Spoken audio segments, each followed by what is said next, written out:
would be superhuman, capable of effortlessly shattering mountains.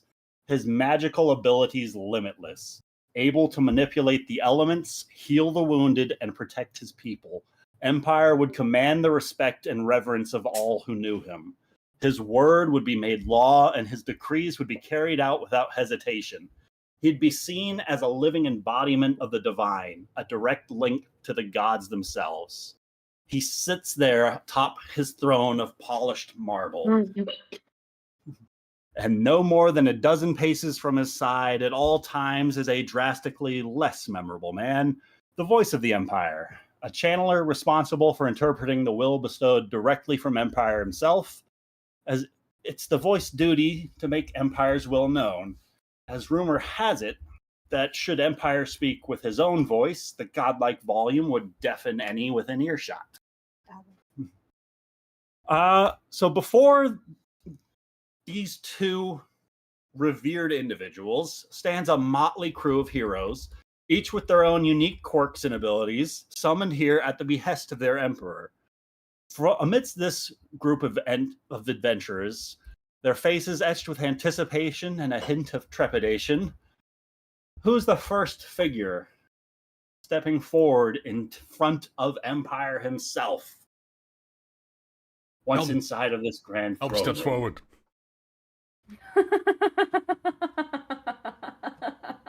I'm ready. Pick me. Put me in, coach. I volunteer as tribute. Too bad, Helm. I'm already here. Lucas. Oh, shit. The dwarf is so fast. Would you mind describing for us what we see? Yeah, you see this 7.5 foot tall, fully armored and plate mail that is smoldering, much like the ruins of the city, the parts of the city that was hit by the meteorite. And he carries with him on his back a banner that is that of the Empire and our Empire. And he gets up forward into the center of the stage and gets down on one knee. I'm here to serve. The voice gestures towards you, indicating for you to stand yourself back up. Welcome, Helm. As I'm sure you're aware of the great peril that has befallen our empire, a celestial body, a meteor of incredible power, has landed near the town of Willow Creek, near our borders to the west. You there? He gestures towards Blitty. I believe you are somewhere abouts from the region. Entirely possible. Evie, would you mind describing for us what Blitty looks like? Well, Blitty is an elf. She's a little bit, she seems like she spends a lot of time outdoors. She wears a lot of, greens and earthy colors, and she has kind of like short hair, and her elfy ears kind of poke out through the sides, and short dark hair, and she's kind of like swaffy, like she gives off, just like very scarfy and like lots of flowy clothes. And she's very sort of prim, very proper. She stands very straight, and she has her hands kind of folded in front of her, and she's like ready to answer, but like not super interested in volunteering very much. You are a well-known gemologist, if we are not mistaken, and we would very much like for you to organize this party to recover this artifact. There are reports coming back as to regard of some of its strange properties. Perhaps it's much more the mystery enshrouding it than the artifact itself, but there is a growing fear beginning that dark forces could seek to harness such power for their own nefarious ends. Empire has chosen each of you specifically to undertake this perilous quest for yourselves. Luckily for each of you, if you simply but recover the fallen star and ensure its safe return to the Empire, upon your successful return, any remaining kynum across your accounts will be wiped clean from your abakai, and each of you will be released from any debtors of your kind. All of it? As the camera spins around, who do we see? Ulara with her like both hands like clasped over her mouth with like a look of shock on her face. Like she's super embarrassed that she just burst out.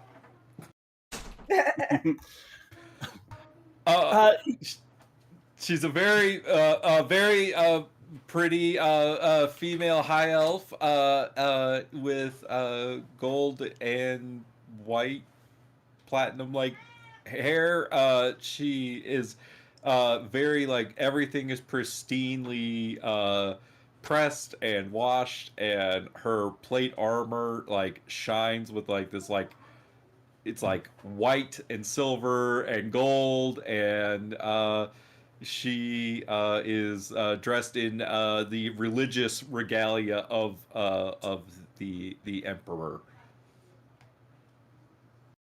Yes, Sister Kirdith. Kirdeth? Kirdeth? Sure. Kirdeth. Kirdeth. Yes, Sister Kirdith. You are to escort the notary, Mirabelle Goldfinch, along beside you for observation, and it shall be her responsibility to document any further kindness or valorous acts along your way to be reflected upon your abaci should you fail in this endeavor.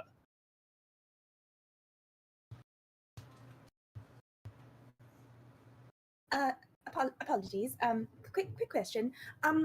Fail in our endeavor. What exactly? We're simply going to recover a meteorite. Is that correct? Correct. And should you choose to abscond with all of your kindness debts instead, that debt will remain on file with the Empire. Should you choose to return at some I suppose that's only fair. Oh, I forgot to say, Helm on his left pauldron, he's got a picture of his abacus. That's where his is.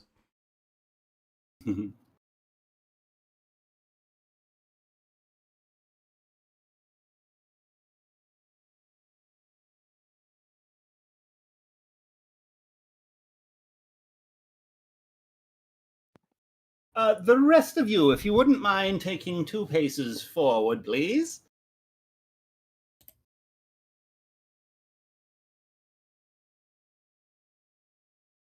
I clicked so far away.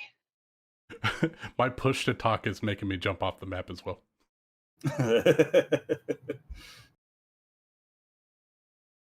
Is that what it is? It's like, I don't know what I did. But My I went F8, really far whenever I away. click it, like click push to talk, and I try to move my token, it jumps to like wherever it feels like it. Okay, maybe that's what it was, because I was trying to click the button at the same time, and then I was like, oh god, I'm far away. Okay, cool. It's not just me. The doors on the right-hand side of this throne room burst open, and inside, quickly rushing in with a large, almost comically large stack of papers, carefully balanced across her arm spread, is the notary known as Mirabelle Goldfinch. As the drow stumbles into the room, her abacus is all a-clatter as the sort of beaded scarf that she wears around her shoulders is just all a-clatter with the dozens upon dozens of beads as she sort of just prances into this room proudly but slightly embarrassed at her tardiness.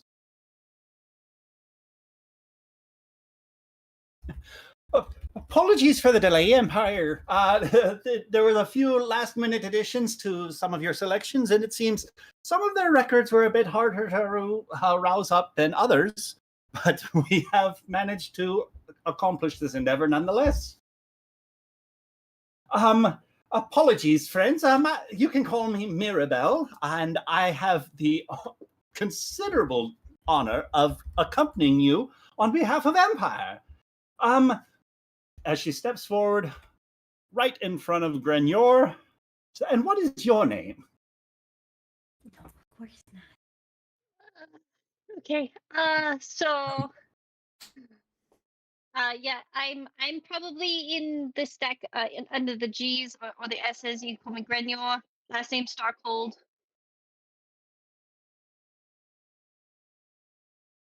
Stockhold. And Amanda, what does the camera see as it pans over you?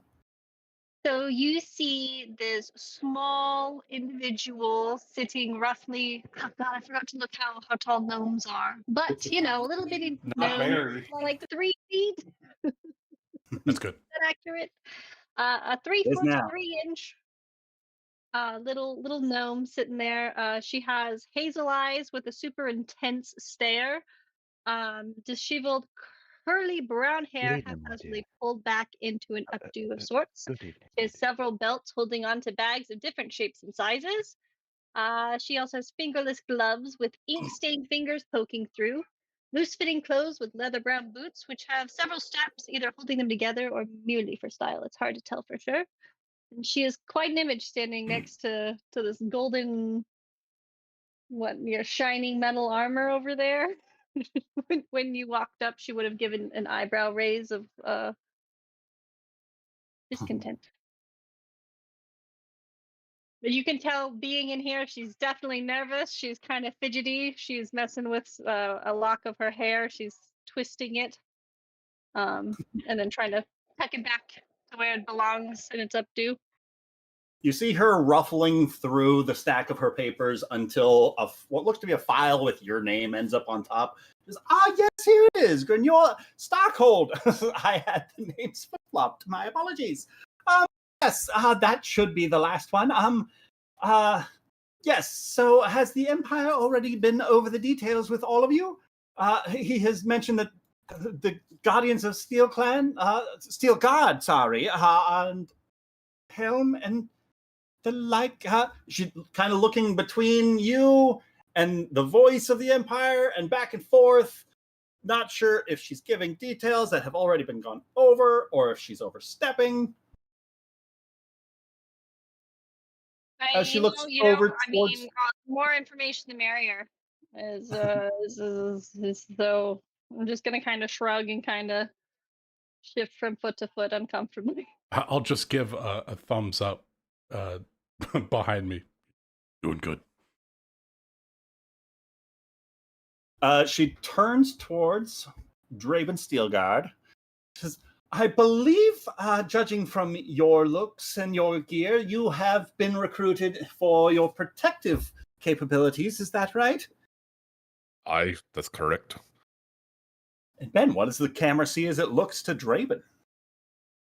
As the camera pans from Mirabelle to Draben, you see a broad, stocky dwarf. Not that there's much of any other kind of dwarf. He's about 4'10", so relatively tall for a dwarf. He is clad all in chainmail, and nothing is particularly fancy about it. It looks very well used, but very, very few rust stains, just kind of in some of the crevices. And, it looks functional and well cared for. And over his shoulder, he has a massive hammer, and he has the look about him of someone who is an experienced fighter. I can protect this crew. I've had worse under my care.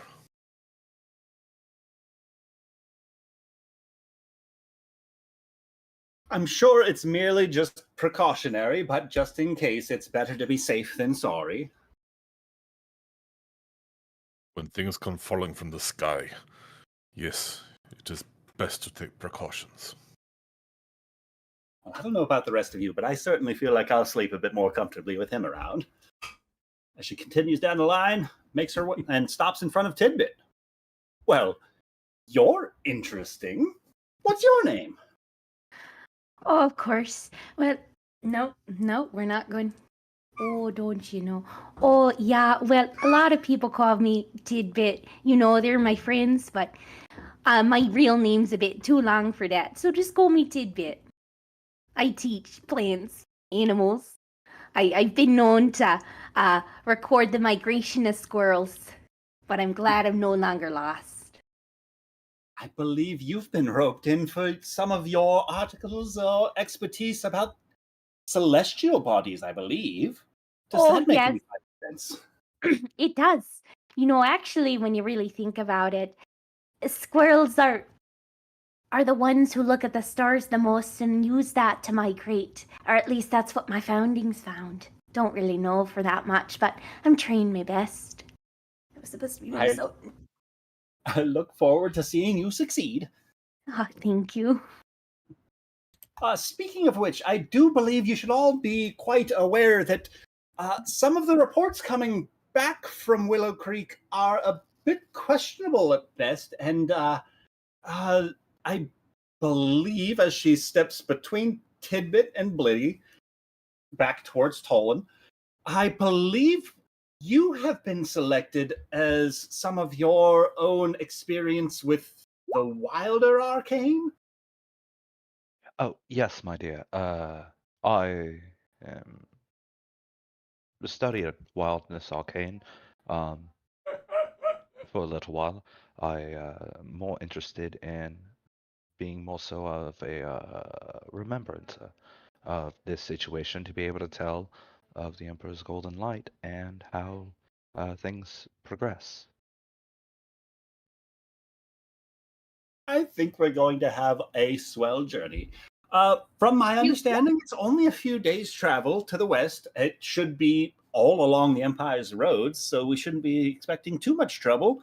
We should be back here all within the matter of about a week tops, I would say. If that's not too disagreeable with anyone. So are you gonna be coming with us? Yes, I will be escorting all of you and keeping track of all of your kindness or virtuous acts going forward. Fantastic. I do look forward to spending time with each and every one of you. Getting to know each other so much better.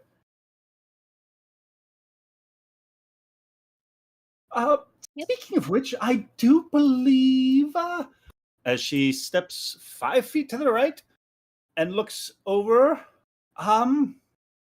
well, I'm afraid the paperwork is a bit muddied up as far as your areas of expertise. But from what I understand, you are being brought along just in case. Miss Stonebender, am I saying that correctly? You'd be right on that. And Seneca, she is a gnome. Her hair is black and short and curly, and her eyes are about as black as her hair. She's that's I didn't yeah, that's about it. She's wearing robes, and her belt has many little tools and pouches and stuff around it.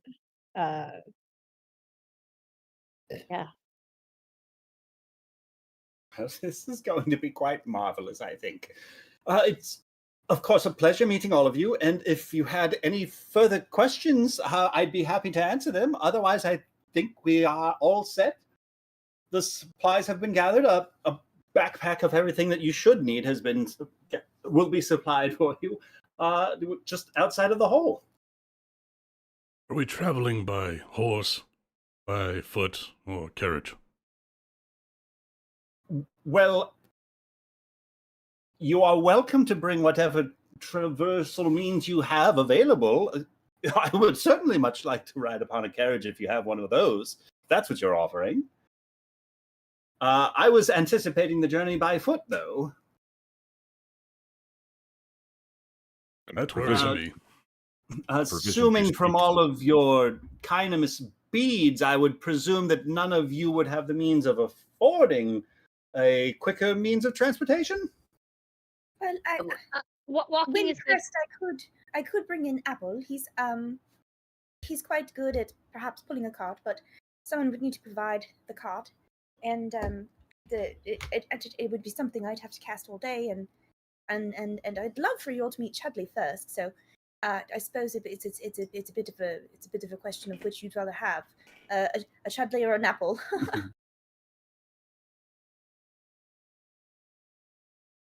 I'm good with walking. That's preferable. Don't waste your resources on the horse. I think we'll proceed on foot. That'll be fine. That's probably a good Oh, idea. yeah, I no, did come on. have a question, Mirabelle. In a fight, if we was perhaps waylaid by bandits or brigands, Oh, goodness. I just wonder at your abilities to sort of to protect yourself. Are we going to have to be sort of putting you in the middle while we all form a ring and protect you, or are you going to be able to kind of hold your own? And should all or part of the party return, are there any is there a consequence for the death of a notary? I guess I suppose is my question. Not that we're planning on it. Well, I just like to have all at the certain start. that such.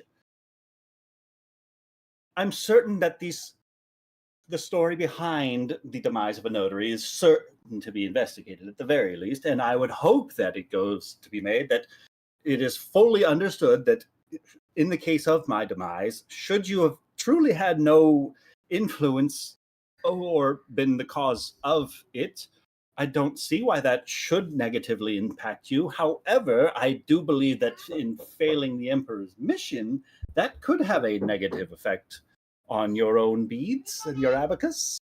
The death of a notary would be equivalent to failure. Not exclusively, of course. How much money It could certainly be argued. $77.40. Oh, For $77.40, I can get you a horse. In case you guys couldn't No, tell, Troy's counting all his change today. I suppose it depends on just how large of a fight we're talking here. If it's going to be a multi-week-long siege, then I'm afraid that the backpacks are only supplies for about a week's travel, which should be enough time for us to get there and back.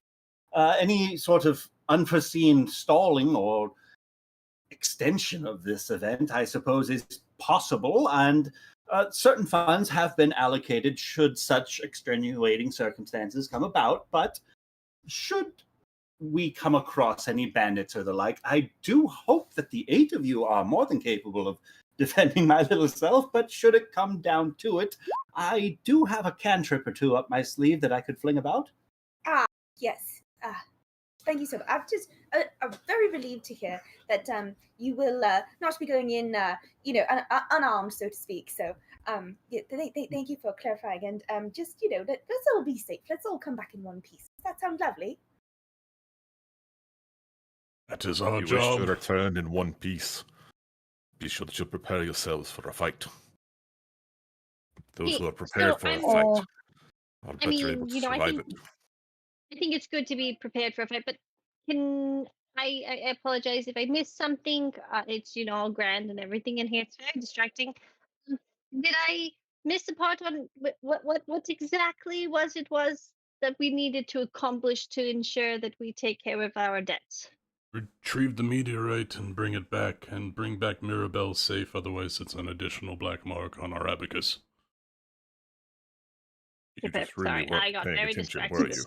with change. If it's any consolation, should you bring the meteor back and I pass in the instance of those events, your debt with the Empire should still be wiped clean, and it would only... I'm not sure what sort of a particulars has been worked out with the Empire as to whether or not my mark of a death would be applied before or after your debts were wiped clean, but as she looks over to Voice, who looks up at Empire, who gives a nod and then looks back to Mirabelle. Well, fortunately for you, it seems, should you return with the artifact intact, the debt will be wiped clean as Empire has ordered. I trust you can defend yourself. You hear Prepare for the Ulara worst. under her breath goes, "Fuck yeah." But I assure you, I very much would like to return. Oh, I'm just wondering over here. Are you sure? Do we have to put that in writing? Because the last thing we need is for to go back on your word. If you'd like to draw up some sort of a contract, I'd be happy to sign in accordance to what has been declared. Okay. Tidbit is going to dig through their dig through their backpack. There's a ton of notes, book here, book there, some dirt. Friend yours just gonna like grab a piece of paper and hand it to you. Like she's ready with the paper. Oh, thank ya. So Ryan, I've got a question. Since this is, new setting and all, is Empire kind of like generally well regarded? I mean, I know he's Very kind of like well a god figure. Okay, so yeah, and like a couple of days ago, he literally used his godlike powers to save the city. So everyone's particularly very pro Empire right now. Like he wasn't just talking the talk. A couple of days ago, he proved that he walked the walk for the city, which was kind of cool. If any of you slander him, I'll fucking kill you. Well, I've just been trying to figure out in my backstory that we rolled. I have political upheaval was a big thing, like growing up. And I'm trying to figure out who I was politically upheavaling against. Oh. So I'm just trying to figure out, like, There's those jerks in the city of Misthaven across the pond, Okay, so there's just, there's not necessarily everyone's in love with him. No. Okay. There were some faux frites over in this area, right? What? Yep. And if we weren't in love with them, we would very much keep it to ourselves. Wait, the faux frites are still what? Ah, never mind. This is taking place like right after the faux frites got obliterated in Misthaven. Yeah, they did. Yeah, they used to live here. They came from here. In this city. Well, they're not our problem anymore. Well, if everyone's ready, I think we could head out, unless there was anywhere else you wanted to stop in the city. Any last minute? I just had like one more little question, just real quick. Are there anything that we need to be aware of? Like, when we go to get this artifact, is there anything that, could potentially be lethal about it? Do we need to make sure we're handling it with extra care? Do we know? Truth be told, celestial debris is a bit of a new field of study for us. There aren't particularly too many instances where we get such opportunities to recover a piece of the moon, but from what we understand, there's shouldn't be anything particularly harmful about the material. But also, for the sake of full honesty, it's also the reason that we are heading out to investigate in order to further root through to the source of some of these rumors going around. Rumors? Exactly what kind of rumors are you talking about exactly? You mentioned that they were odd. Odd could mean just about anything. Well, as I'm sure it's some sort of a fallen star is sure to stir up all sorts of religious folk and the like. Townsfolk have been whispering about some gathering masses, figures cloaked in dark robes, obscuring their identities with hoods and the like, that are starting to gather in places and beginning to talk against Empire. A preponderous idea, of course, but nevertheless, some of these gatherings have taken focus to the celestial debris that has been scattered about the lands, and so because of this, we are trying to recover as much of it as we are able in order to further investigate this material ourselves to find out if there is any sort of truth behind these rumors, any cause for concern. Are you suggesting that celestial debris is causing anarchy? Rebellion? I mean, heresy. We have to remember that not everyone was here and present inside of the city of Averstan to witness Empire's miracle. And it is an awfully miraculous story to just hear through word of mouth. It's a lot to swallow, and I can understand why some might be reluctant to believe such things. Only those too stupid to believe the evidence of their eyes. Precisely.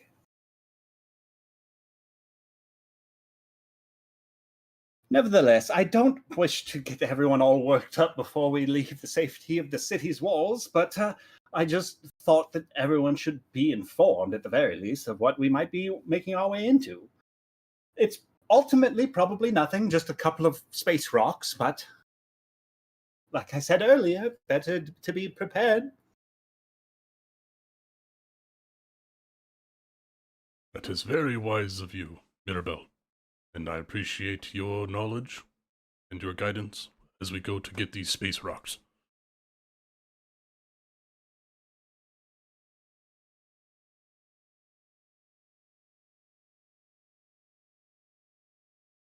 Does anyone All have right, any then. ribbons left, or can we get on the road?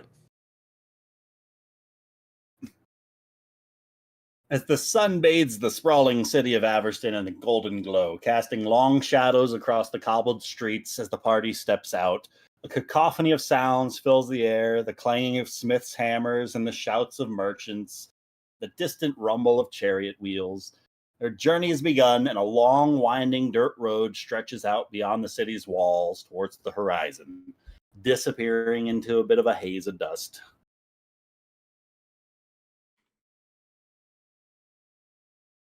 Beep, beep, beep. As you guys look out upon the dirt road before you, are there any last-minute things you want to pick up in the city before heading out into the wilderness, or like last-minute questions? Am I allowed to buy health potions? Or I don't have money, really. How much money do I have? I have 18 gold. Do I have access as a cleric to health potions? Roll me a religion check. I have a +2 in this. First roll of the game. Oh, God. Okay. Come on, Dick. Hold on. It's just Don't going to fuck be it the up. most important roll Don't of the fuck it night. up. 7. Nope. 5. Noted. I mean, you know where the church keeps the health potions, but you don't have any on your person currently. You only lose Kynum if you get caught, right? I'm kidding. Are you asking the notary that? Es un chiste. No, I don't have any other things that I need to do other than do I have anyone I really need to tell that I'm leaving? No, I don't. Oh God, I got so many people I gotta talk to. My parents don't live here. I don't even know if they're still alive. I got 12 people in my family. right. Oh wait, I was in an Will you orphanage. not make a They're bow good. and arrow on the road for hunting? Sure. A short bow or Bless a you. long bow? Blitty, Helm, and Tidbit are the Commanded only other human. people I know in this city. At items search. Aw. Only because Tidbit, I helped you from that con man, and Helm, needs help with his family, and Blitty helped me when I was in the wilderness with a unicorn. Oh God, is it that one orc that we sent down the river in Misthaven? That's my relative. Is that your relative? Probably. Oh my gosh, that's beautiful. That one asshole. Who's got the highest perception in the group? I got a +5. I have a +6. +6. +1. +3. So after a couple of days traveling westward of pretty mundane, just kind of walking for long stretches of time most of the day, and then eventually setting up camp roadside. A couple of days into your travels, those of you who have a perception higher than +4 are the first to hear some of the disheartened cries on the wind.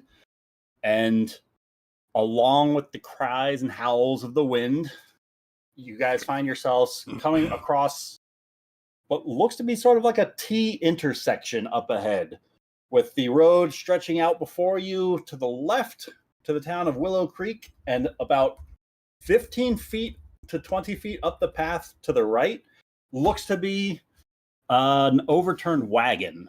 Its wooden frame lies on its side, and it looks to be slowly sinking into the soft, muddy earth, and a lone figure whose face is etched with frustration and exhaustion is struggling with his mule to right the wagon. Their efforts appear to be in vain, as their weight of the overturned vehicle seems to be gripped tightly by the muddy earth, defying their strength. The wagon's cargo, a jumbled mess of crates and sacks, looks to be spilled out onto the ground, scattered like discarded toys. The once proud vehicle, now a pitiful sight, seems to symbolize the man's own misfortune. And Helm goes running towards the cart. Should be everybody, right? Oh, we're to the north. Okay. I was like, where are we? It's To the Joey. north. Silence. Yeah, average Joey. That guy has seen things.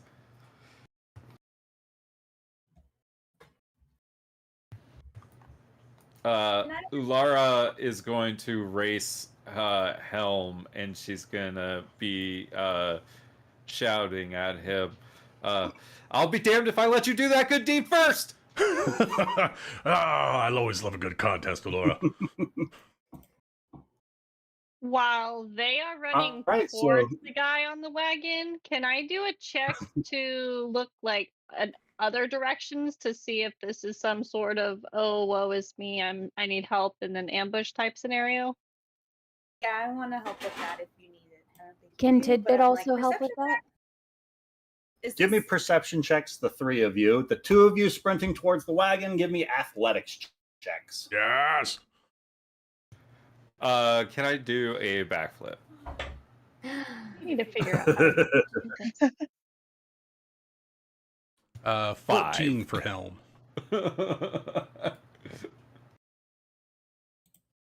Oh, guys, I am not starting 19. off this campaign well.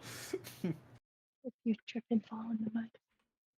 19 for Tidbit. Now all those fall rolls are coming back to you. You're finally catching up on Because karma. he's not playing a paladin. Right. So Helm's gonna get there slightly before Ulara. And Got longer legs. I can get over the water faster. Tidbit, Blitty, and Grignor, looking around the area for any signs of anything that might be up, the three of you spot a little bit of movement in the tree up above here. Like some of the branches seem to be moving against the wind. Like something, like the weight of something is pushing down on some of the branches. Can I stealthily approach the tree? Like hiding behind this. How tall is this wall? Can I? Am I small enough to hide behind it? It's a half wall, so it'll be like I don't know, an She's a extra gnome. 5 feet of movement to hop over or something. Well, is the tree like trunk on this side of the wall or on this side of the wall? The tree trunk is kind of here-ish. Okay, so I'd want to stay on this side of the wall and kind of duck behind it, kind of crouching, so I can stay hidden from whatever might potentially be in the tree. Even though it's up. I want to try and stealth if I can do that as a rogue. Still. Roll. As long as you're behind the wall, roll me a stealth check. Yeah, thank you. 28. Hey, natural 20! Put it on the Yours board. gone. So there was some movement in the branches up in that tree. Can Tidbit ready a what is it exactly? Can Tidbit ready a cantrip in case anything dangerous were to come out of that tree? Sure. I would like to ready conjure flames and throw it at the leaves to scare them. You're preparing that cantrip. Draben and Blitty, there's just like a light fog that starts to roll in across this field. Like nothing that impedes your vision or anything like that, but just a little bit of light smoke. Does it seem natural?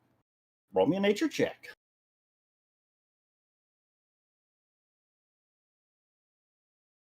20. Dirty. Dirty 20. Seems like a wild shape. That smoke is wild shape. I'm going to take my arrow or my bow and arrow and I'm going to fire an arrow to the right of where I saw the movement. And I'm just going to I'm going to say, come down, or we might start to get a little unfriendly.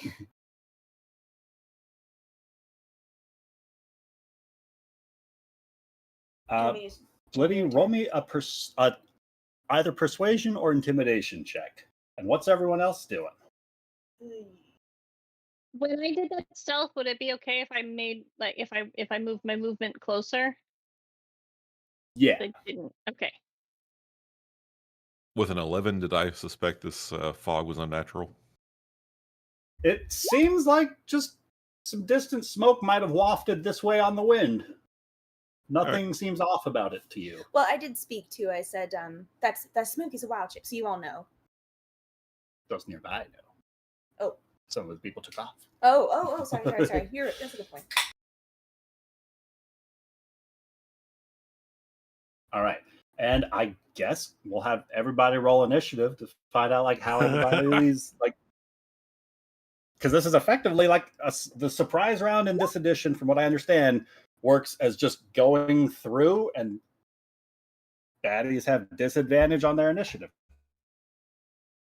Okay. So that arrow that I fired, did that go through to intimidate or? Yes. Okay, but not to hit unintentionally. That's for the sake of the roll, not for the sake of trying to murder something. Cool. I was worried I would miss missing. I was too You bad hit at him, oh missing, no. so I hit. Oh, and also apparently disadvantage and advantage give you a +5 or a -5 on initiative rolls. It can, yeah. I got a Where the heck is the 19 on initiative my button? initiative. Oh, there it is. There it is. I was waiting for that initiative tracker. There we go. 6. Oh It's a man, different I'm shaped doing button great. now. New edition, new Nick's rolls. Oh, you know what I like? I can actually add my own character to the initiative order now. Yay! That's fantastic. All right. Just so you guys know, I have the alert feat. So if anybody wants my 19 because they want to do something first, they can. I can swap with them. Is that what the feat is now?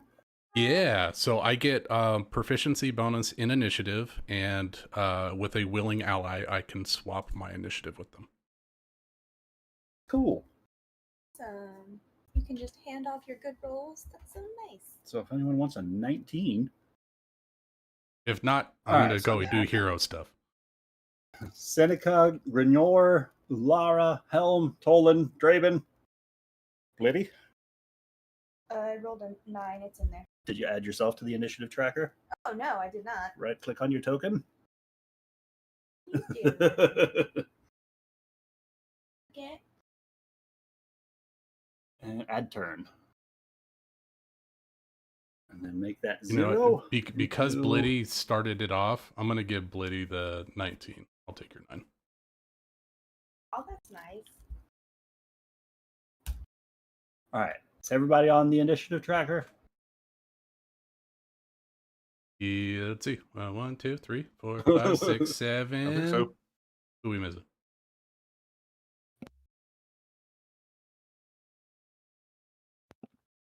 I'm not seeing a I tidbit. hear it. Tidbit. Tidbit. Oh, I don't think it auto adds you to initiative anymore, right? Oh.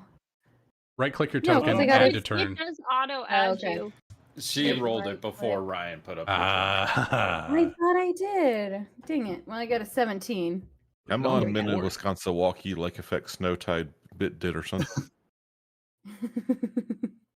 We were all thinking it. All right. This music not playing. Maybe that'll work. Okay. Seneca Stonebender.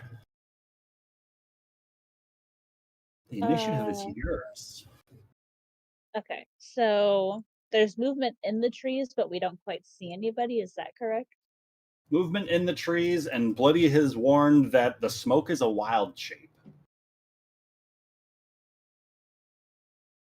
You can wild shape into smoke? What? It's a space monster. Ah! Hmm.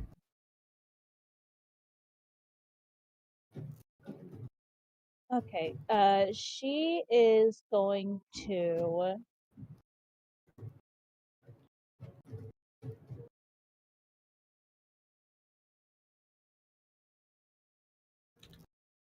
she's gonna go ahead and pop off a poison spray up into the tree. Oh wait, no, I think she's too far for that. I forgot movement.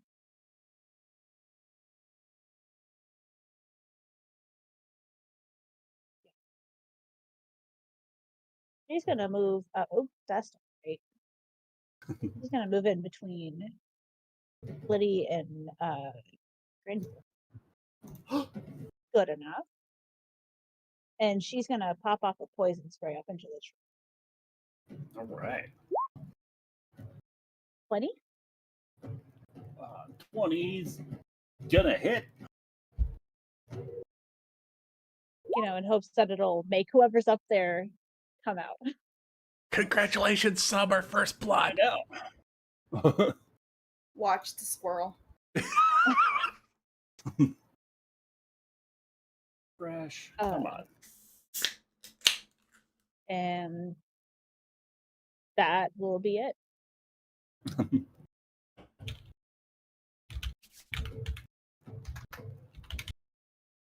What languages does everybody speak?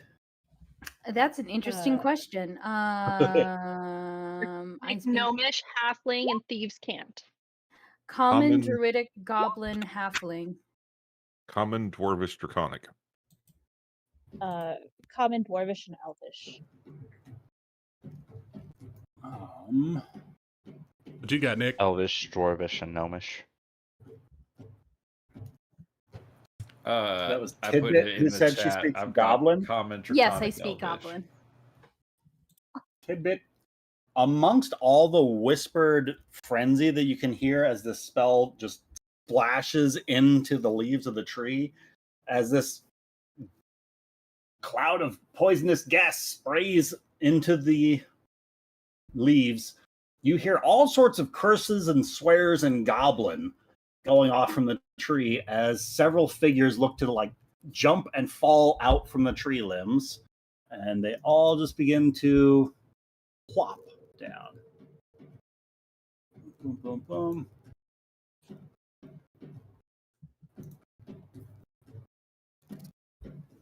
That's quite a Oh. bit. Oh. It's a lot. Oh, shit.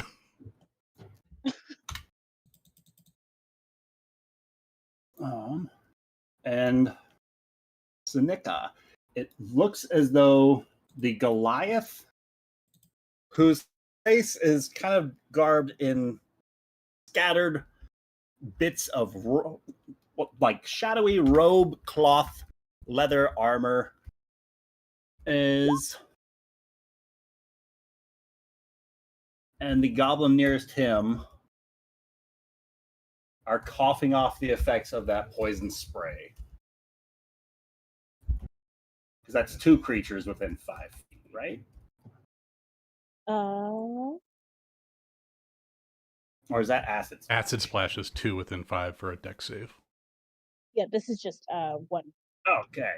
Then the Goliath seems to be coughing off a significant amount of that poison damage before he chokes up this sort of black vial from his mouth, grips tightly to his axe, looks up towards you with a bit of a fury, and just starts to spit out some of this viscera from his mouth. Anything else you would like to do?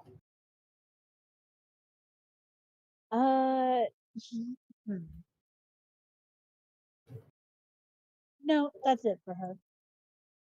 All right. Tolan. Oh wait. Oh wait, no, never mind. Sorry. So I'd like to cast Scorching Ray, and since I'm a sorcerer, I'd like to twin spell it. Under twin spell, it says I can spend 1 sorcery point to increase the spell's effective level by 1.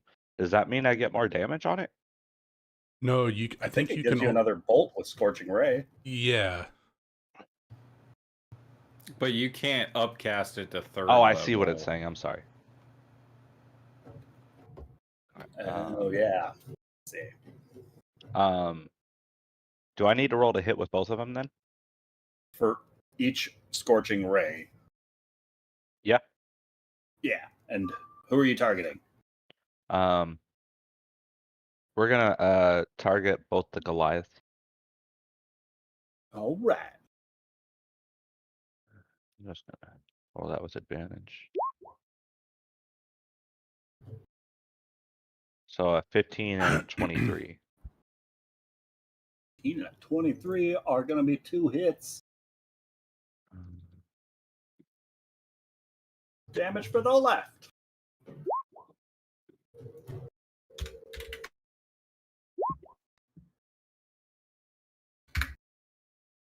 The Scorching Ray splits off and twins into the 2 Goliaths, hitting one and sending him flying back into the wall as he chokes up that viscera and just doesn't get back up.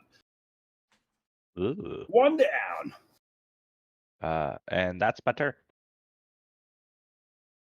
You watch as the other one brushes off the flames from the front of his leather, putting out some of those smoldering embers, and with a blood-curdling cry, he begins to charge. His weapons glinting in the fading light of the sun. Some of these folk look to be wielding scimitars, while others look to have crude heavy axes. And he's going to go 10 to So 25. Tolan actually gets 3 rays for the first casting of it. Oh yeah, Jeremy! and then he gets to choose a separate target for the next casting of it, right? Correct. Oh. Twinning gets you 1 additional ray.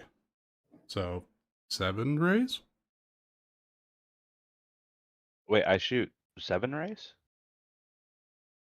Or do you just get the 1 for twinning it? I'm confused. Oh, I hurl. Yeah, he 3. should get another 3, right? It should be 6 total. Does it copy the spell? Yeah. It just allows you to heighten Or- it as if or it was a I curse don't know.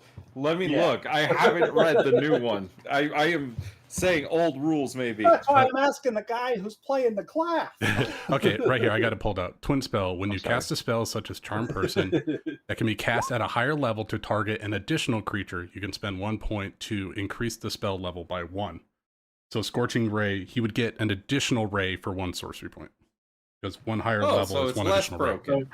Yeah, and so you can't haste and stuff because you can't upcast it to hit multiple people anymore, so you can't twin haste. Lame. But fair. So you're going to get 4 rays if you spend that sorcery point. 4 rays total for the turn. Oh, so I need to roll 2 more rays? Correct. Yeah, because level 2, it's 3 rays. Does a 12 hit Yeah. a goblin?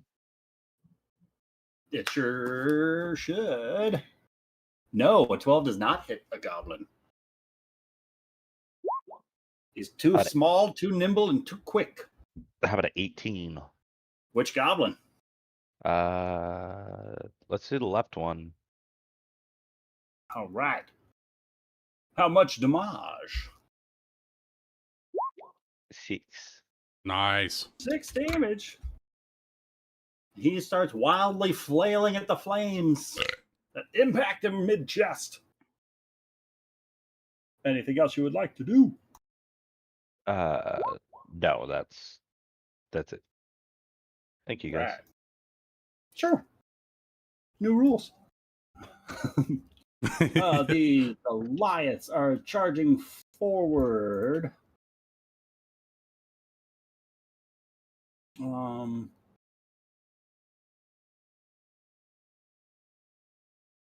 This one climbing that wall. Dun, dun, dun. And this guy is going to start making a run for that wagon, pulling out a javelin, and he's going to throw it at Helm. Let's see. Oh no!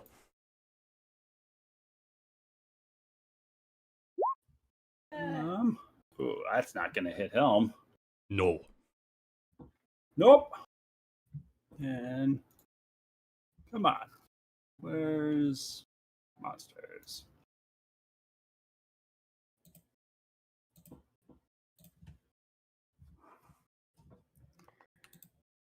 Okay.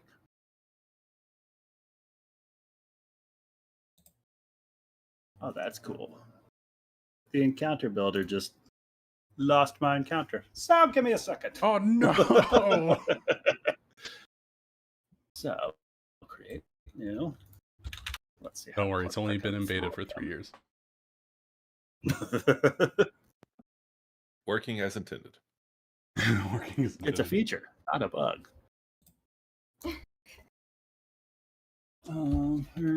Warrior.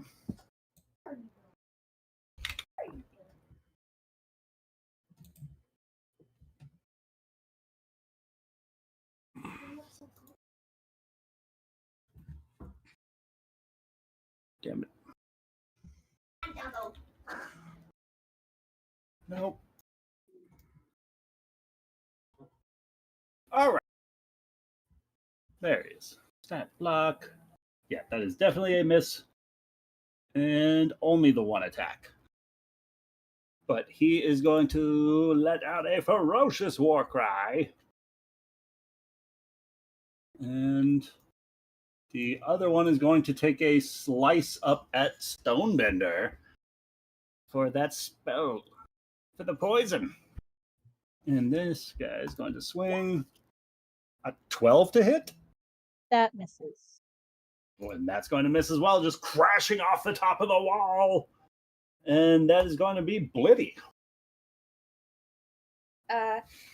From this perspective, like they can hear the sounds of fighting, like Tidbit and Mirabelle, but they can't see the goblins, right? There's a Goliath 10 feet in front of you that charged up and took a swing and trying to separate Grignor from her head. Right, but like Mirabelle can't see that, or can Mirabelle see that? Because it's right in front of her. I'm in front of her, so the Goliath would be in front of me. So Mirabelle's up there, you're over there, and Goliath's right there. Right, yeah, I see. I'm just making. I think it's a low wall. I think Mirabelle can see over the wall and see the enemies, right? Okay, yeah, that's all I was asking was what Mirabelle can see. Any reason why? Well, because I was going to tell her to get back if it wasn't too late, but she can either get back on her own if she can see what's coming. If I can't see you, you can't see me. Right. I'm going to So can I fire right now my arrow even though Seneca's right in front of me? Seneca's short, right? I forget what Seneca is. I'm going to just fire another arrow and I'm gonna aim at this here Deuteroni. A fury. All right.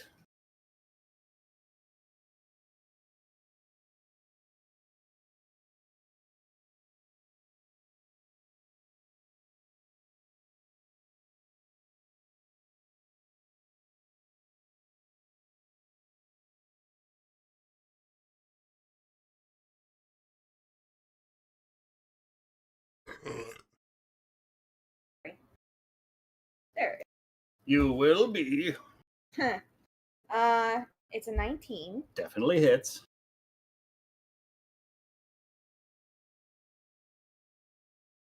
Doing 2 damage. 2 Blink. damage. Yep. So with your modifier? You got a -1 for Dex?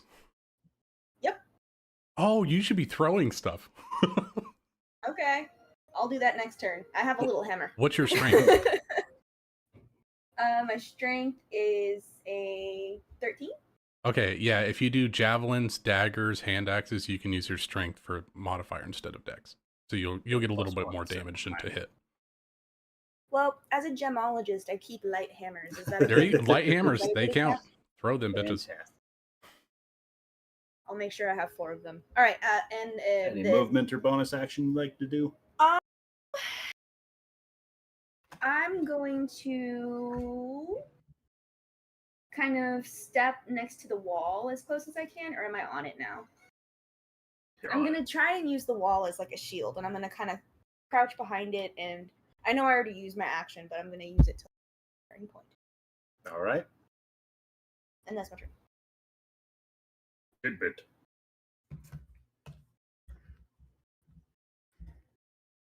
Okay, new plan. Rather than doing what I usually do, which is to set things on fire, I would like instead to not set things on fire, move 20 feet over to here. Can I stay here? I'm guessing that's a yes. And I would like to cast Infestation on this guy. Right. Okay, let me just bring this up.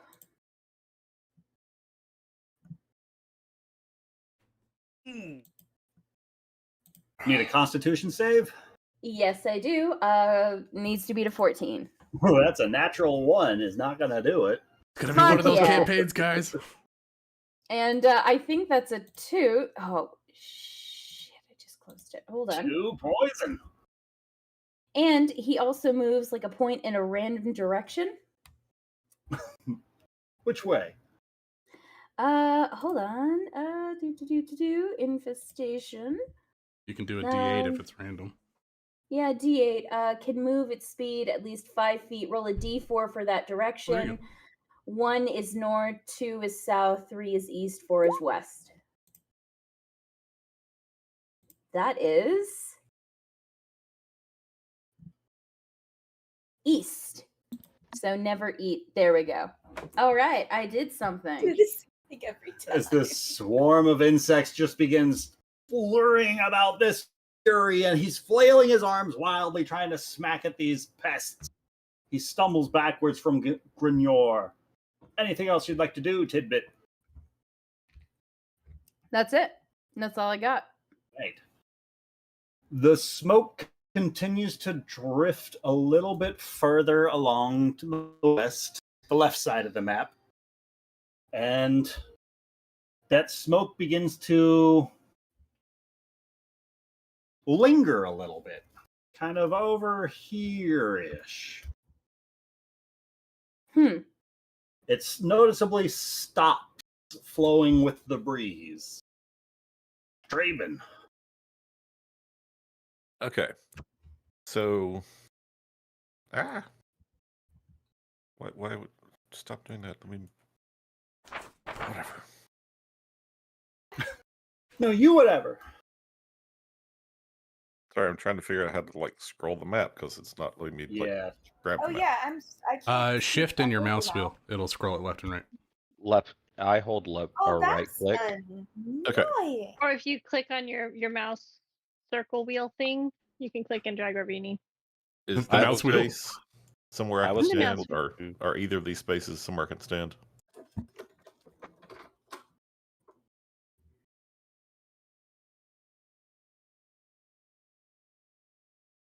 It's just like a waist-high wall. Okay, because what I want to do, go straight down here to there. Are these guys like within reach? Definitely. Okay. One of them's upside down, if it makes any difference. Oh, that's perfect. So as This is right I'm now. as I'm making my way up there, I'm pulling out my great axe, and I'm going to swing at the one who's upside down, and Are you see if sure I you can't. don't want to Spider-Man kiss him? You should Spider-Man kiss him. I think I'm just see if I can lop his head off. That could work too. Portable. Kiss. So here goes. I mean, that goblin's all lips, so there's a lot of kissing. How about a 17? Take this one to go. 17's gonna hit. All right, and damage.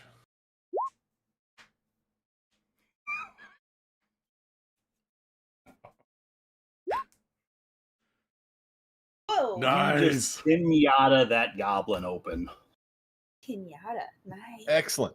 Because Damn. now that we have weapon masteries, if you're using a great axe, you can cleave. Heck yes, you can. Cleveland. So I hit a creature with a melee attack using a great axe. I can make another melee attack with it on a second creature within 5 feet of the first one. That's cool. So here comes the second attack. Nice. Definitely hits. It's a good blender. So now you only get weapon damage, no strength mod added to it. Right. So that's going to be just 7 instead of 10. 7. I tried to make a weapon that didn't include the modifier for damage, but you have to make like a magic weapon. Difficult. Axe goes into the side of the goblin, but stops, and he just howls out back at you and grips tightly to his crude-looking blade. You As this know black- better than to attack a steel god. This black sort of oil-like ichor leaks out onto your blade. And I just yank the axe back out and prepare to strike again. Anything else you would like to do? No, although I do need to note that the second goblin has disadvantage on saving throws against spells I cast until the end of my next turn. All right. Remind me about that if he lives that long.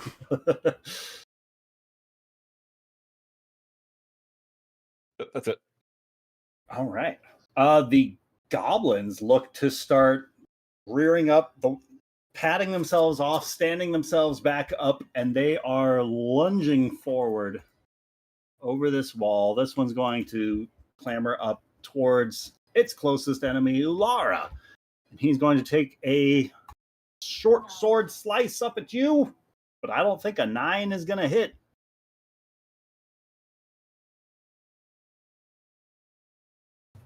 Right, that's my name. I forgot for a hot second there. I'm like, right. No, my armor class is well, it'd be 18 because I don't think my shield's probably out right at this second. So that's double what he rolled. So that's not going to do it. It just harmlessly slices up off the front of your armor without even scratching it. Hey, little bitch. Draven, the goblin in front of you is going to claw wildly with just his bare hands, and that's going to be a natural 20 as one of his claws just sinks right into one of your joint pieces and dealing 13 points of piercing damage. It just claws out and blood just starts to flow out from this wound. And he's So going you to said stand 13 there. points? 13 points of damage from his Oh crit. no. All right. Good thing you're hardy. And this one is going to leap over the wall, jumping through the viscera of the pinata gob, and going to take a slice at Draben, who looks pretty hurt. That's going to be a 17 to hit Draben That hits. Wait, for actually, 6 damage. actually, it's not going to hit. I'm going to use a reaction and cast shield on myself. Oh, the Eldritch Nice. Knight. Then Good play. Good play.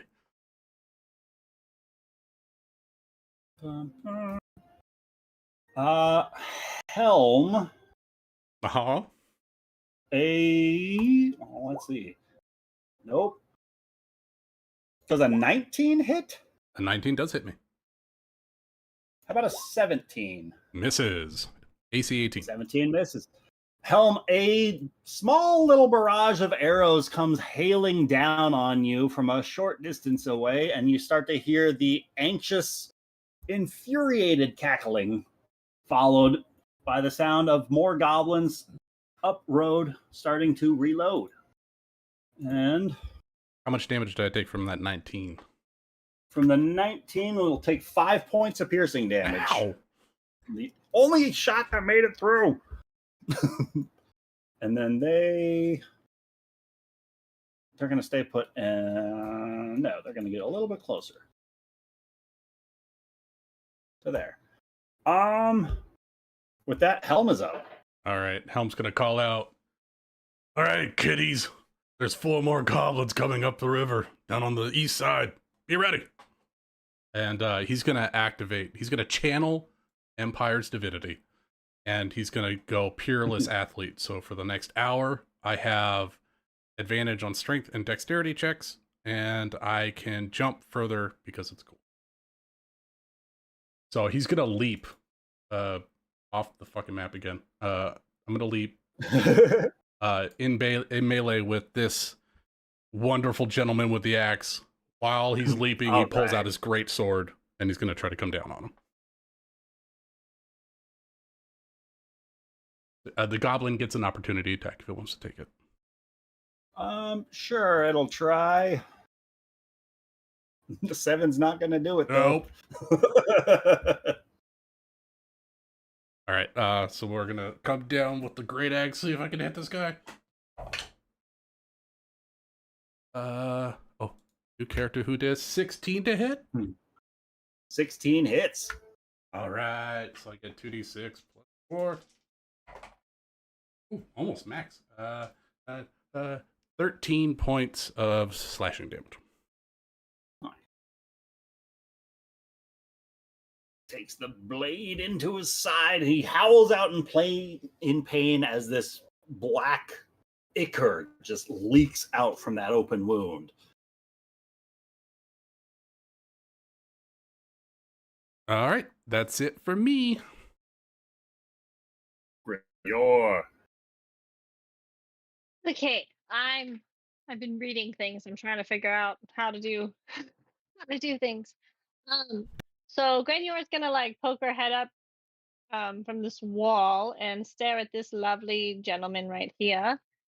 And so I would like to try and attack him. I'm trying to figure out these psychic blades. So I'm like, wait, because I think if I attack him with a regular dagger, then I think I can do Vex, and then I can additionally do a psychic blade. But I want to make sure I'm doing that correctly. I'm not doing too many attacks.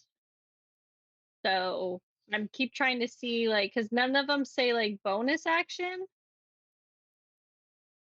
So I don't want to mess it up. But if I just click on them and put them in the chat, you guys can help me. Let's see, the soul knife. Yeah, because I have Vex, which will, and then I have sneak attack. Okay, so I have like Vex and then sneak attack, and then I still have like a bonus action, which I feel like is a lot. So I think whenever you're making the attack action or make an opportunity attack, you can make another psychic blade in your free hand and make the attack with that. Yes. So it's like if I am attacking, then I get like an additional attack with the psychic blade. If I'm understanding that correctly, right? You can make a second attack as a bonus action on the same turn. Okay. See, I couldn't find where it said bonus action. That's why I was like, this seems like a lot for an action. It's on page 136 of the book. Ha-ha. I don't have the book. I just have my character sheet. I know. But I wouldn't know where specifically to look up the character sheet. Yeah, no, that's fair. Okay, so then I'm going to attack with my dagger. Okay, hold on. Then I can read. Okay, so I think I want to try and attack with my dagger, but let me double check.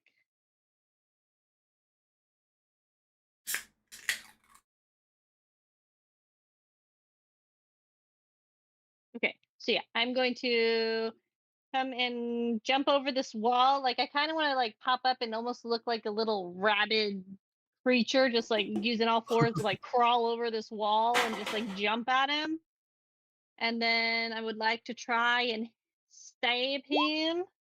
Ooh, that's low. So a 13. 13 hits. Oh, cool. Okay, so then I'm gonna roll damage with 7, and would I get sneak attack because I was natural 20 hiding? So yeah. Okay, and then I would like to, as I crawl over that wall and I like take a swipe with him, in my other hand appears another blade, which That wasn't there before. oh no, I'm cheating. Perfect class. Something you would do. For 1d6. Wait. Make the attack with that blade. The blade. Okay, wait. I'm clicking. So is it the same? Okay, so it's a d6, but there's not the option for me. So I have to scroll up to click the same dagger, and then I'll do the. So 24 to hit, 24 hits. and then it'll do 3 damage.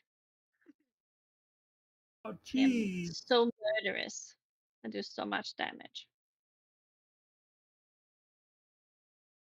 And then because I hit with my psychic blade, if I hit a creature with psychic blade and deal damage to it, you have advantage on your next attack roll against that creature before the end of your next.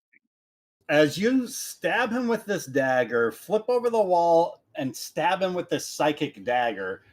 As you're pulling that blade out from the second attack, you see as the life seems to fade from his eyes as he starts to fall.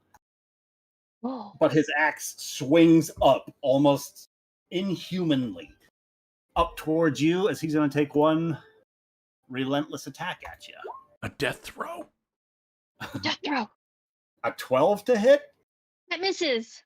That's not going to do it as the axe just falls right over your head. But he's down. Okay. And then I still have a bonus action? No, that- you used your bonus action for the My second bonus attack. action. Okay. And that's my turn. I'm just gonna not actually hide, but I'm gonna kind of duck behind this wall again. All right. Ulara. All right. She's gonna pull out her warhammer and her shield, and then she's going to look down at the one that swung at her, and she's gonna say, "We could have talked about this." And then she's gonna swing her warhammer at this little thing, and as she's swinging, she's gonna be yelling, "But you had to go and be a little bitch." 11. He dodges the first swing of the warhammer. It's the only swing of the warhammer as far. Oh no, I am a war cleric, and therefore I can make one attack using my bonus action 4 times per short rest. I will do so now. Targeting the one on the south or to your right? Whichever one. Did they both swing at me? I think they both tried, yeah. No. The one to my this one swung at Draven, I think. So I'm gonna swing at the one to the south one that swung swung at at you. me. Yeah. 21 hits. Oh, don't forget, your channeled divinity can add 10 to an attack. 10 points of damage. Yeah, but I'm gonna save that for something important. I'm looking at rules. Flats the goblin. He will be a bitch no more. Okay. He's dead. Okay, so her warhammer just crunches his face in, and then she says, "Light of the Emperor guide you." Anything else you'd like to do? She is going to take a step away from this dude. I don't care if he swings at me at this point. Going to try. 17 to hit? Nah. Nope. Plate armor says nah. And she's gonna run over here, and she's gonna say, "Helm, I got your back, bitch." Should use such foul language. Mirabelle is going to come sprinting down with an opening made, and she can make it down to about here. And goodness, they're everywhere. They just keep popping up. Okay. As Mirabelle's running down the way, you see this farmer continuing to just, like, struggle with this wagon. As he peeks his head around the corner, sees the mob of goblins all over the place. A couple of arrows fly through the air and start peppering along the wagon side, narrowly avoiding this guy. As he loses his grip, slips and knocks the wagon back into the ground, pinning him into place as Mirabelle starts making her way towards him to try and help. And as this battle is continuing to rage on, the sky starts to get a little bit darker as storm clouds begin to gather, and in the distance, lightning starts flashing across the sky. And with that, Seneca Stonebender. Alrighty. Seneca, she is. Oh, can you not do it like that anymore? All right, she's gonna move down here for her full movement. Is she able to see these goblins over here, or like the bushes of the wall? You can still see them. They are doing a bad job of hiding currently. Okay. Looks like they were hiding, fired off their shots, which gave away their position, and they don't have the action economy to hide. So, all of them are within range of that. Okay. Uh-oh. In range of what? She, on the goblin closest, she's going to cast Dissonant Whispers. Ooh. And I need the goblin to make a wisdom save, please. Wisdom save. Goblins are known for their wisdom. How about a 9? That unfortunately fails. I'm going to take Ooh. 13 psychic damage. What's it look And- like as you kill this goblin? Oh, didn't even get the chance to run With away. psychic which damage. is- Oh. Oh my god, are we just having like pinatas all over the place? Are we just bopping people's heads off? You as she casts this spell, Mirabelle actually might be able to hear Seneca. She's kind of muttering under her breath, and this kind of like, oh, you know how in Fern Gully, how like the weird sludge monster has these weird fumes coming off of it, like kind of black Oh, smoke. the It smog, kind of, yeah. it kind of erupts from her mouth and encircles the goblin's head, and it just kind of keels over, like grips its head, keels over, dies. Do you hear Tim Curry singing? See when you do it? Mirabelle kind of like stops mid-sprint, like running her full turn, and at the sound of the words that you're speaking as the verbal component for this spell, it causes her to turn her head from what she was doing back towards you, and you see this kind of like look of worry across her face, but she doesn't say anything. Anything else you would like to do? That is action. Yeah, she's I want to make a persuasion check. And she'll kind of give Mirabelle like a reassuring smile, like everything's fine, don't worry. Oh. Seneca holds herself very confidently. She knows.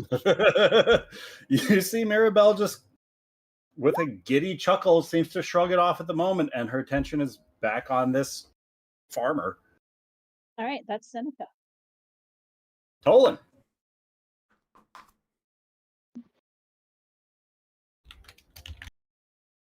We're gonna cast Acid Splash on this goblin. Right. But he has another goblin within 5 feet of him, Jeremy. So I can hit them both? But that might hurt 2 goblins. So it's a That's a good dex thing. save of 15. Okay, come on, goblins. That's a 9 for the one on the right, and a 7 for the one on to the south. Jeremy. They take 6 damage. Jeremy, what's it look like as one of these goblins is acided away? It's just gonna. I'm gonna throw some acid at it. It's gonna hit it right in its face. It's gonna scream, "Oh my eyes!" and goblin, and then fall over dead. And just like that is how it happens. Anything else you would like to do? No, that's better. All right. I think he's the last standing Goliath on the battlefield, standing between Helm and Ulara, is going to take a moment as he slams his fist into his chest, and this black ichor seems to solidify across some of his wounds, and they stop weeping as openly as he lifts his great axe high over his head, and I don't like that. evens and odds. Helm, this axe is coming your way. Of course. The haymaker with a 15 to hit as it just crashes off of your pauldron, nearly severing your abacus. How dare you? That was too close. Liddy. There's only one that can wipe my sin. It's gonna run up here, get up next to that one. That is, I believe, I still have 5 feet of movement. Can I go like here? Sure. I'm gonna do that, and then I'm going to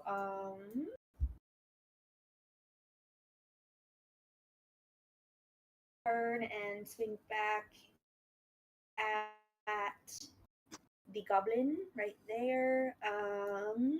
Oh, good question, Ryan. And then This is our first flank situation. How are we handling it? Depends. What What's does the rule book do say? it? Oh, that's true. Well, can I do Shillelagh? I'm trying to remember how it works. Shillelagh? I want to do Shillelagh. Or is it Shillelagh or Shillelagh. Shillelagh. Shillelagh. I want to do Shillelagh. Like a bonus action, it kind of enhances whatever non-magical weapon you're using, like a club or a quarterstaff, to make it stronger. I think I like Shillelagh better. Shillelagh, yes. I do have a quarterstaff, so I'm going to Shillelagh that, and I'm just going to like hit him in the head with it. All right.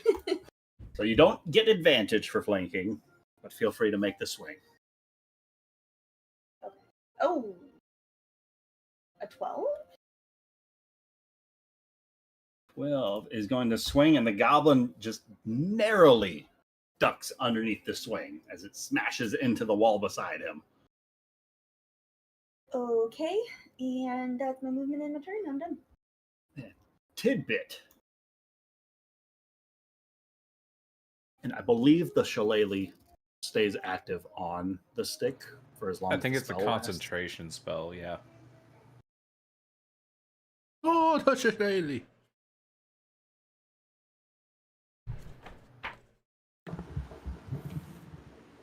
Rachel! What's up? Possible to cast.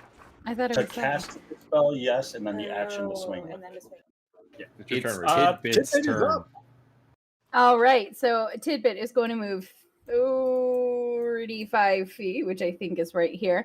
And Tidbit is going to cast Guiding Bolt on this goblin. This guy right here. He's not a Habu Gabu. He's not a Habu Gabu. He's not a Babu. Even a Babu. That was a 13. 13. Does a 13 hit? 13 hits. just hits. 13 just hits. All right. I don't know if this is right because it doesn't sound right, but 19 radiant damage? Tidbit, what does it look like as your radiant damage exterminates this individual who's clearly in breach of the Empire? Okay, Tidbit aims for his chest. There's like a bright light that just goes into his chest. Goliath kind of takes a step back. The light kind of fades. He looks down. he doesn't feel anything for a sec, so he holds up his hands in triumph, like, "Aha, I'm still going to win!" And then just explodes into like dots of light. There's nothing left. He's gone. Poof. You know what I'm saying? Whoa. Yeah. Anything else you would like to do with your turn? Well, I'd like to kill more, but that's all I got. All right.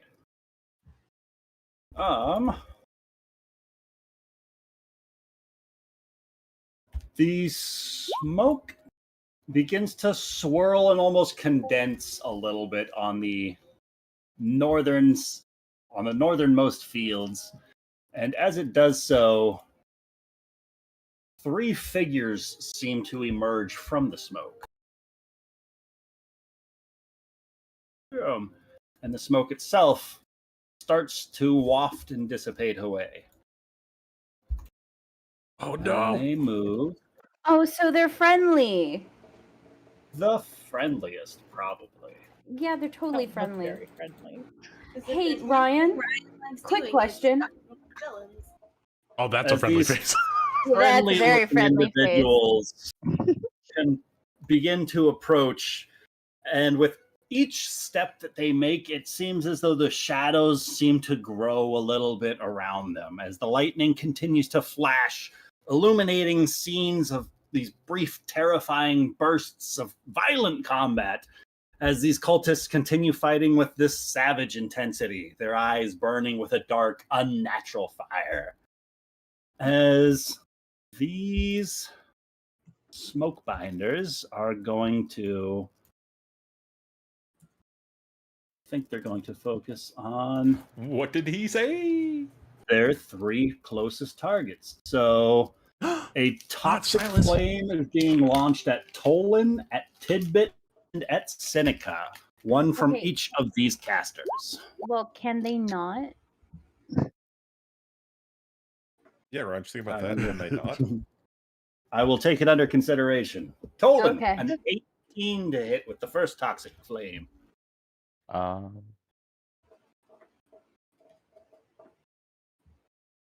Yes. I was seeing if shield would help me, but it just kicks it to 17. Ooh. For 7 fire damage. Tidbit, a 7 to hit you.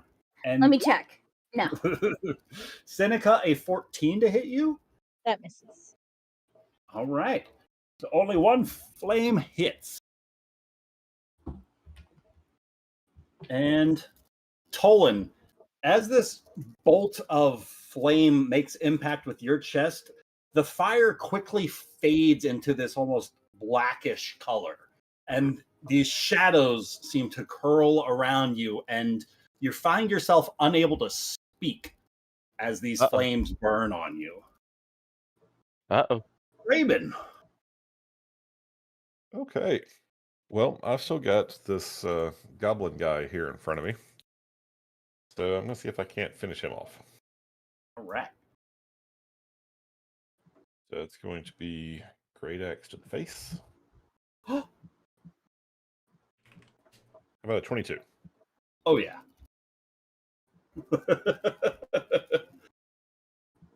I think whatever you roll on the damage is going to be sufficient to finish him off.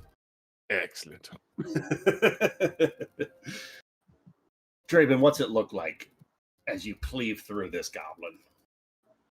So I decapitated the first one, chopped into the side of the second one, and somebody else killed him. So this one, I'm just, as I'm like turning around, I take the axe and swing it and again bury it like up to the haft in the ribs of this goblin and kick him off my axe. And then I turn around and let's see, we've still got some down here on the river, but I think the bigger threat's behind us. So I'm going to take up position. He's running so away. Don't right click. The right click makes the mouse, the map like jump crazy. Apparently you just have to move. This is like a low wall, right? Yeah. I would like to take up cover behind the wall. All right. You can mechanically like move up to the wall, but I think it's an action to hide behind it. But you take cover behind the wall. Okay, so take cover is like a full action. Hiding, I think, is the full action. Quick, everyone, Like look at your trying to rulebook. See what stealth. cover says for things. Oh yeah, there's a glossary now. There's a glossary. Let's see. Cover provides a degree of protection to a target behind it. There are 3 degrees of cover, each of which provides a different benefit to a target. Half cover, +2 bonus to AC and Dex saves. 3/4 cover, +5 bonus to AC and Dex saves. And total cover can't be targeted directly. If behind more than 1 degree of cover, a target benefits only from the most protective degree. So we're going to say hiding behind the wall gives you a +2 to AC and Dex saves for cover. Sweet. Nice. And with that, a couple of gobos just saw their friend's head explode. And they How's the are morale? going to- not great, if we're being honest. And so they're going to start making their way to the tree line over here. And they are peppering off a series of shots. And they are going to target the shaman who burst their friend's head and Blitty. So first 2 shots coming at Seneca for a 10 and a 22 to hit 22 definitely hits. for 3 piercing damage on that. And Am I? Hold on, I'm looking at a thing because I forgot how to use it. I would like to use Hellish Rebuke as a reaction. hell yeah. Is it changed because it's a melee? That's for melee attacks, right? The creature so. that damaged you is Yeah. momentarily Oh. surrounded by green flames. Oh, cool. I had to check because It's more useful yeah. now. It's the best reaction. That's awesome. And it needs to make a Dex save. Oh, jeez. She did it. She set it on fire. 11? Beats it. So it takes half of 21. Oh, Jesus. What's it look like as your hellish rebuke consumes this goblin? Yeah, as she feels the sting. What did it use? What did it shoot at me or A short bow, just firing arrows. Yeah, as the arrow like stings her cheek as it hits her, she gets a little bit angry at that. And so flames just kind of erupt from like she kind of just thrusts her open palm towards that goblin and flames just erupt. And then it's just In the panic, let's see if they were able to hit Blitty at the very least. Nope, not with a natural 1. This one just sees his friend just combust in front of him and he just lets go of the arrow, and they are going to bonus action, keep on going south, out the map. They are fucking done. They are out. Gobbo's gone. Helm. All right. Helm is going to swap out their greatsword for a glaive, start running to the north here, and as he gets to the bank, he yells to Mirabelle, "Go hide behind the wall!" And as he leaps up in the air with his peerless athlete, which makes him jump twice as far and twice as high, when he reaches his apex, he's going to use a bonus action to turn into a cloud and teleport 30 feet away. Within 10 feet of these 2 casters. All right. And he's now within reach with his glaive, and he's going to swing down on Red Shaw dude. Red Shaw dude. How did you know his name? Just a guess. Oh, that's a natty 18 for a 24 to hit. Well, a natty 18's gonna hit. Fine. 9 points of slashing damage. 9 slashing. And that is my turn. And did the racial abilities regenerate per short rest now or long rest? Ooh, that's a twice a long rest for my Goliath thing. Cloud giant nonsense. Cloud giant nonsense. I think some people might get short rest, but I think most of them are long rest for the racial abilities. Yeah. With that, Grignor is up. Okie doke. Dang, these freaking walls are gonna be the death of me. She's she's gonna climb up over this wall. Is it more movement or no? No, it's just a Okay. little wall. Yeah, but she's just a little guy. So then she's gonna climb over this wall, take a big old huff, and then do a little waddle, and then jump over this wall, and then make it almost close enough, and she's gonna target this dude. And I read This more, and I think instead of just like normal daggers, I just do psionic, psychic, whatever they're called, the blade thingies. So I'm gonna do that. So we're gonna do 116. I'm throwing it. 16 is gonna miss. Oh no! As the smoke just seems to wash up, and where he was a moment ago, the dagger just keeps on going through, and just plumes of smoke dissipate as he stands slightly to the side of where that dagger was. But I still believe I can make a bonus action with the second one Yeah. because my other hand is free to create it. Okay, it doesn't matter if you make it or not. So I'm gonna do that. 14's less. Cool. So now I'm just standing in a field, little gnome. And she's just gonna stand here and she's just gonna growl at him. All right. Ulara, you hear growling in the distance. It's gonna be like baby Simba's growl, you know?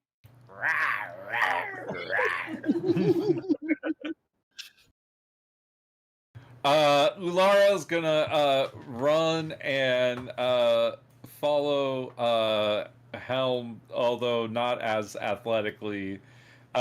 She's gonna run past Mirabelle. She's gonna touch her lightly on the shoulder, kind of just like kind of run past and just give her like the very like just tip of her finger on the shoulder. And she's gonna cast Sanctuary on her. Is that still a bonus action? Yes. So that's gonna be the bonus action, and then she's gonna turn to the farmer, and she's gonna say, "Don't worry, I'll come back and help you. Just gotta deal with whatever the fuck this is." And then I'll help she's you gonna first. jump over this wall, and then she's going to cast. I'm assuming I can still cast Sacred Flame at. Let's go with this guy. Sacred Flame's a cantrip, right? Yes. Then yeah. I'm you're good. assuming that the two spells in one turn It's rule didn't leveled change. spells. Yeah. Cool. All right. So then I'm going to. I need a dex save. DC 14. This was middle one. Yeah, red guy. Yeah, with red the shawl red. guy. All right, that's a 16 on his save. Well, then he doesn't take any damage from me, Ryan. So as this radiant bolt comes searing across the way, the shadows just seem to consume it the moment before impact. Well, I don't fucking like that. Anything else you would like to do? Nope, that's about it. The farmer continues to struggle, pulling mostly at his leg now as opposed to the wagon, as Mirabelle comes up beside him, and the two of them start heaving along the side of the wagon to lift it up, and slowly they start making progress. Seneca Stonebender, what would you like to do?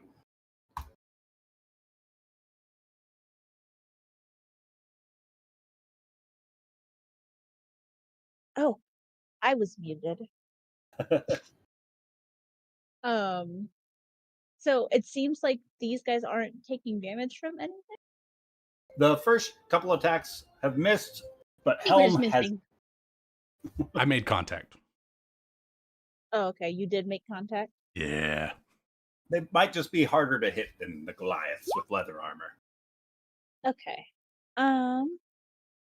Seneca is going to cast. Actually, she's gonna. No, actually, she's gonna stay there. She's gonna cast Eldritch Blast at this guy.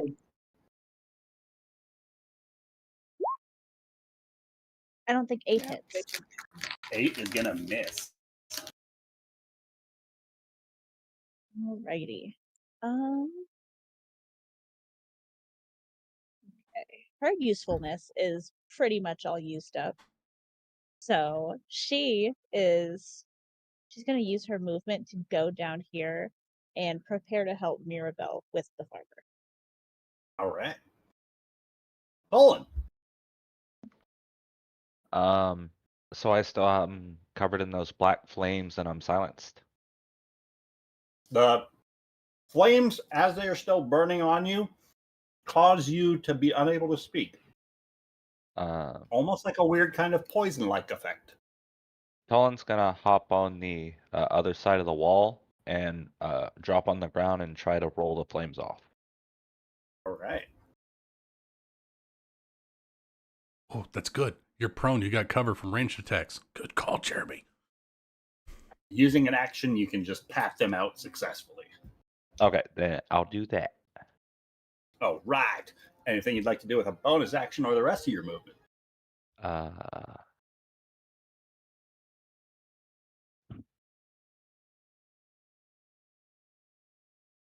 don't think. Say something witty.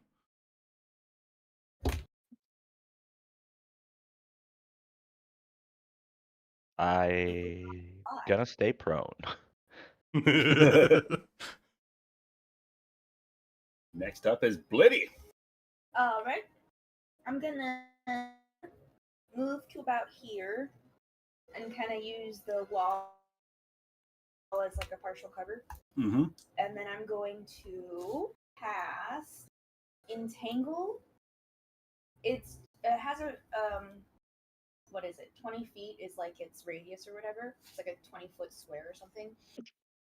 So I want to get it so that a corner hits this guy and a corner hits this guy because they're about 20 feet apart, are they not? So entangle. Mm-hmm. So it's a range of 90 feet. The area is a 20-foot square. You want to draw the square out on roll 20? Someone seems gotcha. to be being kind enough to do that for me. Thank you so much. Do you like I that? have no idea how to do that. Is that 20 feet, really? 20-foot square? Yep. It's a 20-foot square. I just kind of assumed that meant... Lucas, from that looks like a 40-foot square. Yeah. Oh, you Should said be 20 radius at foot first. I'm on the sorry. side. There we go. 10-foot Oh, yeah, radius. That looks 10 more feet like it. from the center would be 20 feet, right? Wide? 20 Yeah. feet Yeah. wide? Yeah, that's good. That's Oh, that square. good. And... Could we move it a little bit? I'd like it to be a little bit further forward so that 1, it 2, 3, 4. is Well, as close I to think us. I think they're just far enough away that you either get half the square on them, or you get one, you or can- just barely both of them. Oh, there's no way to put it in between the cubes? 20 feet. This is just... I'll do it there. That's good. All right. That's fine. And, And that one is a concentration spell. so I'm just gonna be entangling and focusing, and I'm gonna like have my hands sort of outstretched and like... And creatures in the area, whenever you make a spell, need a strength saving throw or have the restrained condition. Uh-huh. And it takes an action to make an athletics check to break free. Yeah. Oh, is that the new rules? It is. the So new they're rules. different from these rules in here? I don't know. What do those rules say? That it's con that. I don't think they did. Grasping Oh. plants sprout from the ground in a 20-foot square within range. For the duration, these plants turn the ground into difficult terrain. They disappear when the spell ends. Each creature other than you in the area when you cast the spell succeed on a strength saving throw or have the restrained condition until the spell ends. The restrained creature can take an action to make a strength athletics check against your spell save DC. On a success, it frees itself from the grasping plants and is no longer restrained. Can be a 17 on his save. What's Well, your that's DC? rude. My DC is, I think it's 13. 13. Where is it? He's going to succeed. Where is that on my on my character sheet? Or it I says always- save DC. Oh, it says 13. Anything else you would like to do? Make that a 23. Okay, he got a 23. And then I'm gonna pass a turn. That stays there, so anybody who walks into it has to go through that whole thing, Yes. right? Okay. My turn. Tidbit. Okay, so I need some help with this spell because that entangling spell really has a lot to grow on. Okay, but realistically, how do I do this? Because it says an unoccupied square. So does that mean that I can't place it right here? Hold on. So that means I can't place it right here. I have to place it right here. Place what? Right. Oh, a dust devil. Dust Choose devil. an unoccupied space of a 5-foot cube of air that you can see within range, an elemental force, blah, blah, blah, blah, blah. Where can I place it?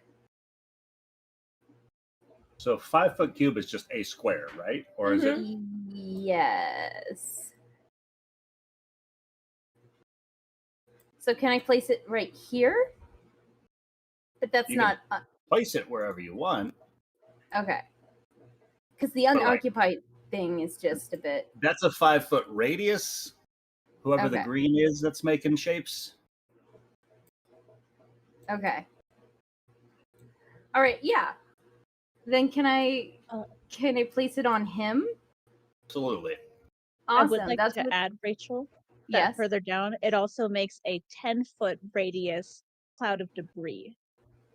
Oh, yes. Okay. So then Oh, that I was would wondering where be- that was. That's in the Elemental Evil Companion Guide. Sorry, guys. No, you're fine. I just got I really got hung up on the whatever Ooh boy, would that include the beautiful? Oh, yeah.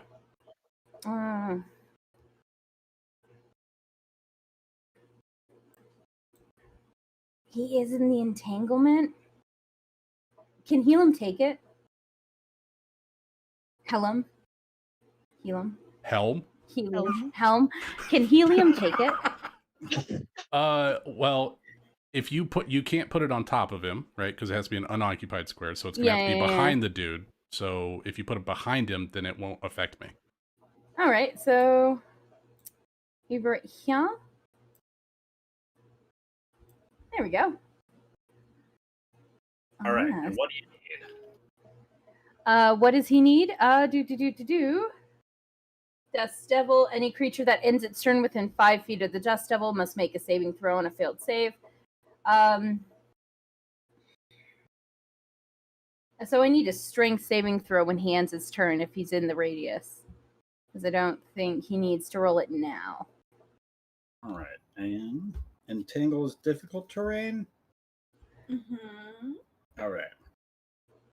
And each creature other than you in the area when you cast a spell must succeed on a strength saving throw or have the restrained condition. So Anything else you'd like to do, Tidbit?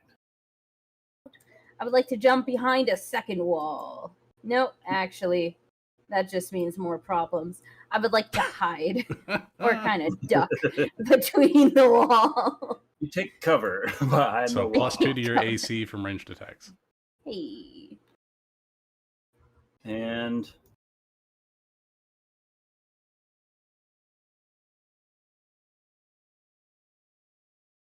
you slung a spell, Ulara. So this smoke binder on the left is going to throw a choking bolt at you.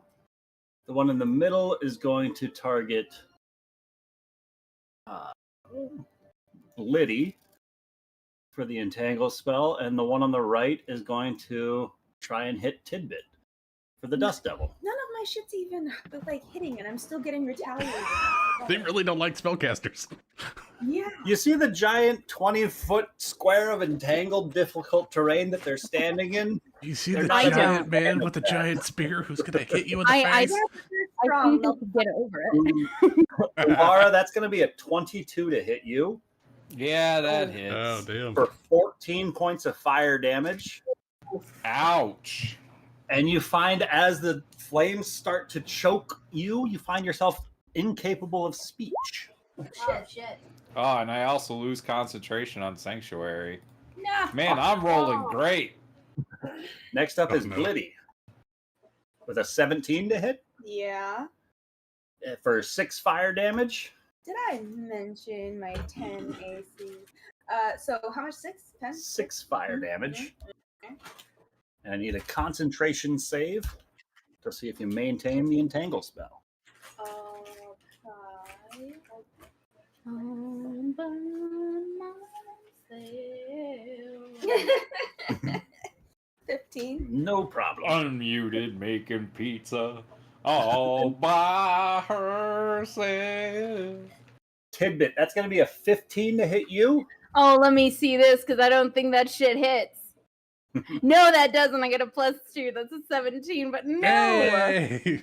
Good So thing just for cover. Blitty and Ulara find themselves hit with this choking flame and unable to speak. Jeez, maybe So get long as better. the flame What? on them. Can't speak? You cannot speak. I'm hit with flame? Don't speak. How could you? The flames I seem am to be already swallowing your flaming. sounds. Okay. And they are going to move. Let's see.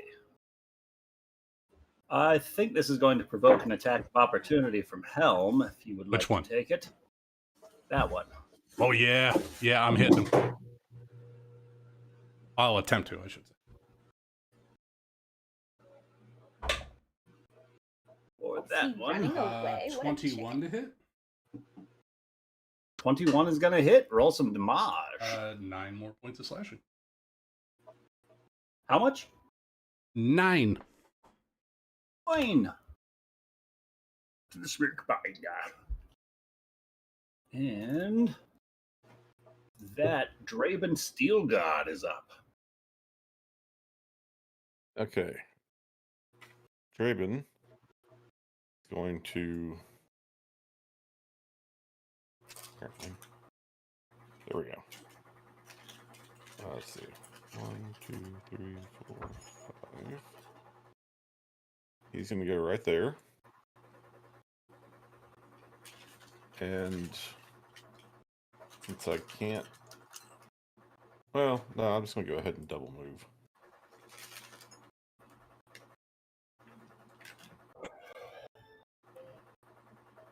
Get right up on this guy. Ooh, nice. But that's move and an action, so that's all I can do. All right. Goblins are gone. Helm! Oh ho ho ho! All right. What do you do? Helm is going to once again swap weapons as he darts over here and jumps off the map again. As he darts, quit using the right click, and he jumps around this guy with his great sword, and he's gonna try to come down and end this tomfoolery. Oh, there it is. That's a natty 17 for a 23 to hit. 23 hits? Does this guy look bloodied by chance? Not yet. Good. I'm going to Divine Smite. I get to use it as a bonus action for free once a day. I get to add 2d8 damage. Great sword.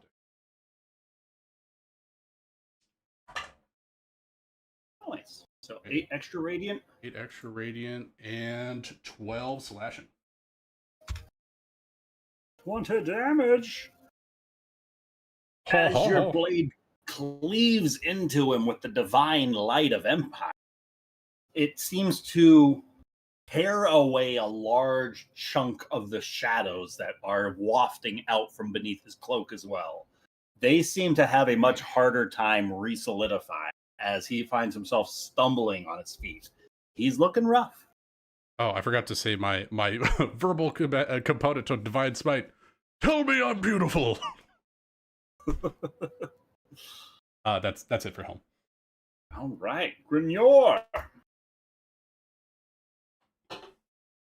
Okie doke. Renyor is going to. Oh God, that button. Oh, okay. I have to remember not to click. I that think it's button. actually the Okay, right click that's doing it. It is, which throws me off because that's how we used to do it. It's so bad. I'm like, oh, and there's the edge of the map. Cool. Okay, I'm gonna go run here, and then I would like to attempt to pull out my psychic blades again.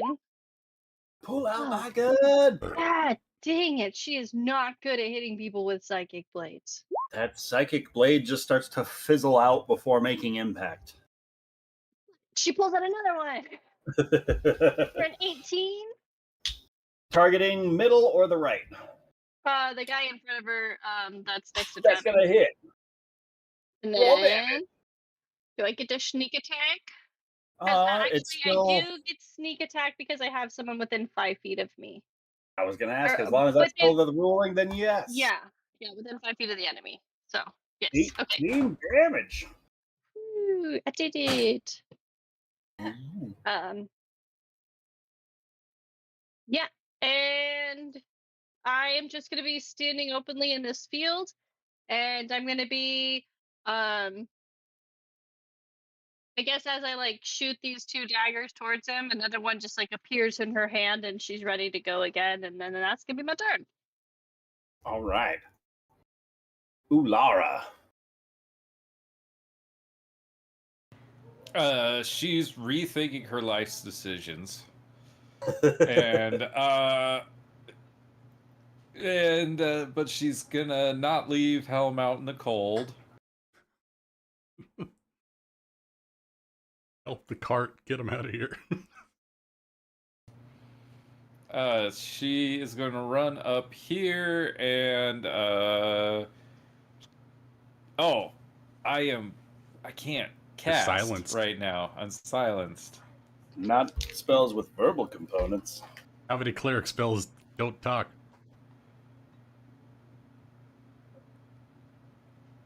Well, all of my cantrips have verbal.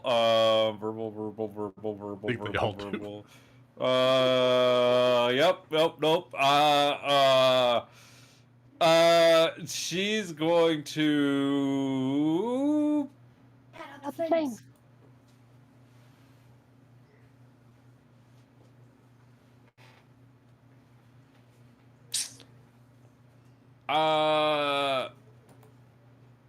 Pull out a spear and throw it at this dude.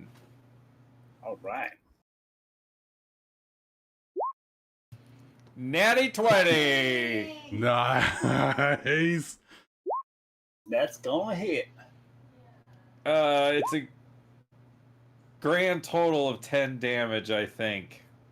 Ulara, what's it look like as you spit roast this guy?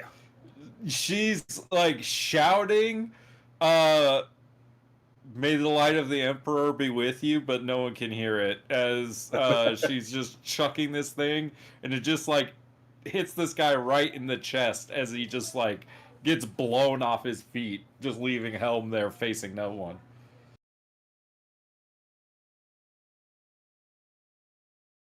He drops, and as he collapses down to the ground, this smoky, shadowy ichor leaking out of the wounds looks to become a little bit unstable. And Helm being the closest one here, you watch as this ichor just ruptures outward. And creatures within 5 feet of it are going to take 3 points of fire damage. Ow. Ow. Anything else you would like hot. to do, Ulara? It's hot. But You not as hot can as me. take it, Helm. Hey, there we go. She says, "Oh fuck, my bad," to Helm, but she's I don't hear silent, it. so he doesn't hear it, and that's the end of her turn. Do I get a save on the No, fire? until you pat it out. Oh, For an is it an action. action? Damn. Okay. Yeah, that's why Amanda was saying you could use your action to pat it out on your turn. Well, I like my action. I like the action. That was good. Yeah, I guess killing the guy was okay. Silas and Mirabelle are both doing their best with the assistance of some of the additional party members to right up this wagon. And it takes the collective strain, but everybody working together is able to upright it. And it's starting to get pushed back along the roadway. But at the very least, this turn it becomes dislodged from the mud and is freed from sinking. Seneca.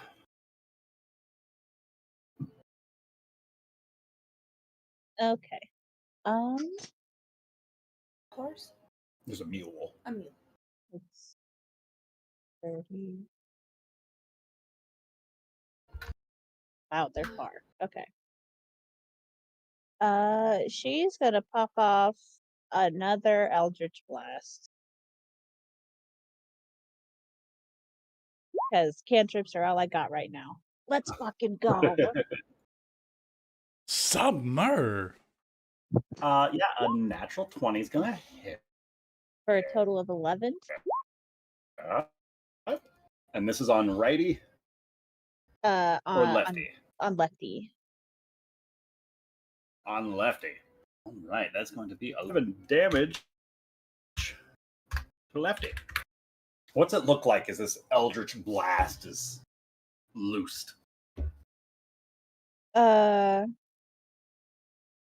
Just this this beam of energy just kind of erupts from her hand and nails this dude like in his chest. It's got kind of like a weird, almost the color of like the ocean, like when it's really dark and stormy. Deep water color. Mm-hmm. All right. He lets out a little bit of a howl as this Eldritch Blast seems to punch right through this shadowy concealment. Anything else you would like to do?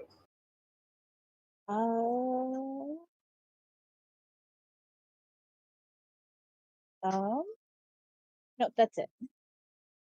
All right. Tolan. Tolan's gonna pop up over the wall and hold one arm out with his hand up and grab his other arm and look between his middle and his ring finger as if he's aiming. And then he's going to cast Scorching Ray on this one. And then I'd like to use my sorcerer thing that gives me advantage. That's targeting the closer one? No, the one that's farthest away. All right. Fire away.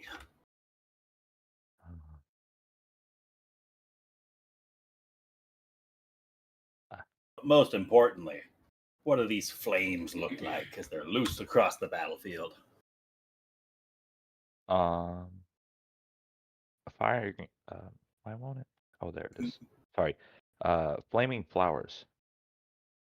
Ooh. That's so nice.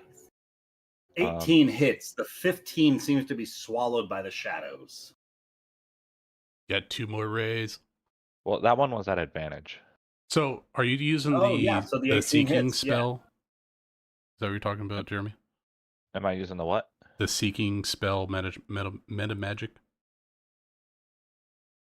No. Just Scorching Ray has a range of 120.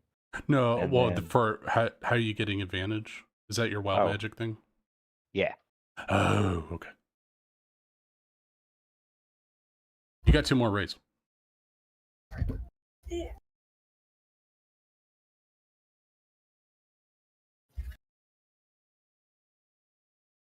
Yes. 14 is gonna miss.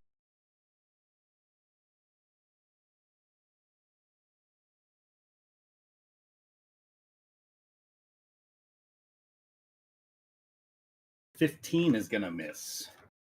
as the last two just seem to be swallowed by the shadows around them. And Can then I have you Tolan, roll on the wild magic now? I'm a little confused about this. That advantage one? If the next time I cast a spell, how do I display in VTT?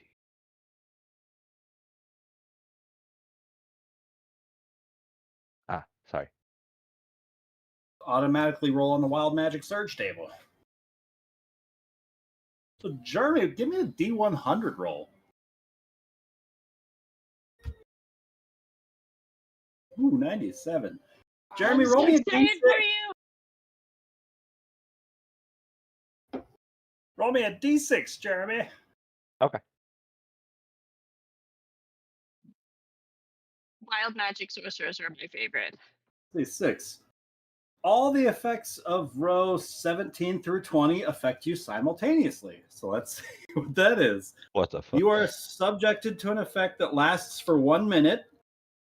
You're surrounded by faint ethereal music only you and creatures within 5 feet of you can hear. Your size increases by 1 size category.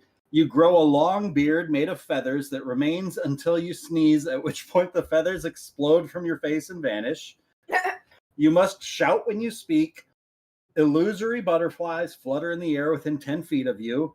An eye appears on your forehead, granting you advantage on wisdom checks. Oh my god, Pink I love bubbles float out of your mouth whenever you speak. Your skin turns a vibrant shade of blue for 24 hours or until the effect is ended by a remove curse spell. Well, I think you had the one with the most effects go off. this. First time is the best one. All Oh right. my god. Pulling the large. So excited.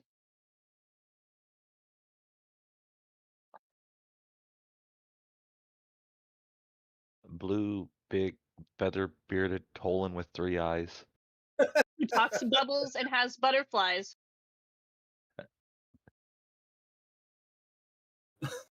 I don't know And what you to have tell to you, yell. Jeremy. You've done it. You've beat D&D. Anything else you would like to do on your turn? I don't think I'm gonna get cover from the wall anymore.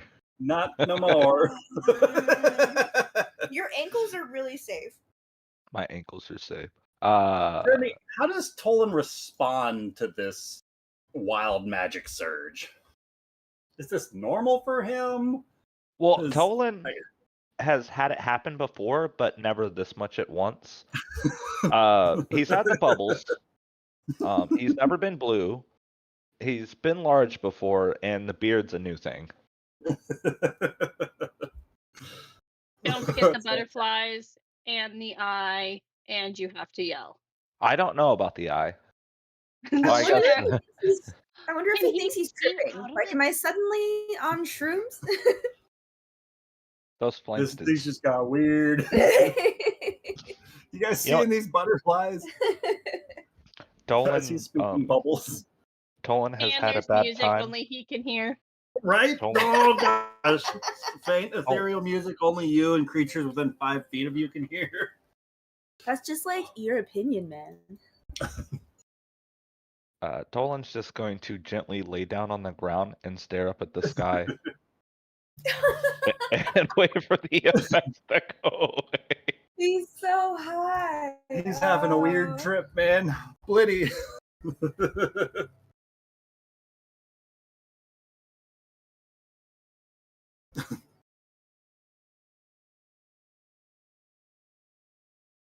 Yo, Blit, Mm-hmm. it's lit. No, Tolan's lit. I'm just reeling from what just happened. Blitty, the shadowy fire that is across your person is still preventing your words from being heard. Okie dokie. Where is this? 35 to 30. Okay. Do. I am going to move 35 feet. Whoa. I'm going to target this little homie. His homie. I am going to mold earth. I'm going to target a rock that I see underneath his feet, or by his feet. And in a 5-foot cube, I'm going to manipulate it in the following way. If the dirt or stone you target is on the ground, 'tis. You cause it to become difficult terrain. Alternately, you can use the ground to become normal. You can cause the ground to become normal, but I'm making it difficult terrain. What kind of hindrance are you doing with the land? Like making a hole that he just sinks into? Like the ground just swallow him up to his ankles, or what? Maybe it's more like suddenly all the metal properties inside of the sand have become activated and he's like magnetized to the earth. That's fantastic. And the best part about it is that it has no verbal components to that It is spell. so mad. As you just move your hands and wave through the materials, infusing the metals of the earth that magnetize him into place. And that's my turn. Tidbit. What up? It's me. It's Tidbit. Yes, that's right. I'm going to shoot a guiding bolt at this man right here.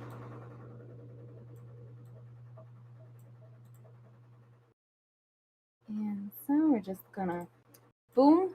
Is 17 hit? 17 hits. Fuck him. 17 damage. Damage. What's it look like as this guiding bolt surges through the battlefield? Same thing.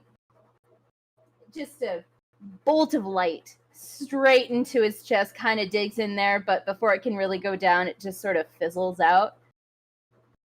You still see the light harm. Not really light, but harm. The emphasis on the harm for sure. Definitely. Tidbit is here to drink milk and take names, and unfortunately, the milk is spoiled. So, and she'll move, I think, 5 feet, and then she'll crouch along the wall. Right. Question. I think because I cast Mold Earth, my Entangle drops. Is it a concentration? Yeah. Then yes. I think that's what we decided. So that's where it goes away. Does indeed.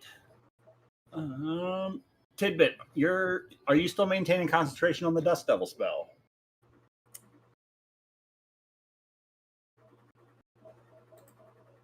Yes. No? Okay. Wait, I can move it, right? I think, like as a bonus action? Yeah, I think so. Oh, fuck it. Yeah, I forgot that I even had that on there. Let me see that. I'm so sorry, You're guys. built different now. This is a new edition. It's a new edition, but you used all old spells. Concentration as a bonus up to 30 feet. Okay, where can I get in 30 feet? Okay, this is good. Within range of either one, I think, with 30 feet. Oh, yeah, this guy right here. Going to move him right here. Guy there? Yeah. Or... Yeah, right here. Guy? Yeah, there we go. All right. Dust Devil, that guy. And he needs a strength save? At the end of his turn. All right. Yeah. He's got to want it. Well, he's going to start his turn. He's going to start by wanting it. Okay. Let's see here. He's going to try, and with his bare fists, he's going to slice back through these choking flames and try and toxic flame Draven up close. The melee spell attack. Draven does a 16 hit. It would if I didn't cast shield. Ooh, nice. As these flames just erupt across the surface of this unseen barrier, as this golden light begins to shine through a little bit brighter from Draven. As the second smoke bind, let's see, he's behind the wall, so Helm just totally murdered the shit out of that guy. This spell's going to Helm. A choking bolt flying up towards you, Helm, an 18 to hit. Yeah, it hits. For 9 fire damage. So hot. And as those choking flames begin to burn across your person. Helm, you find yourself unable to speak words with sound. And he's going to start moving to the south. That Dragon Steel God. So, as I was running along the wall and making my way up to this guy, I stowed my axe and I pulled out my maul. So I'm going to smash him to the ground.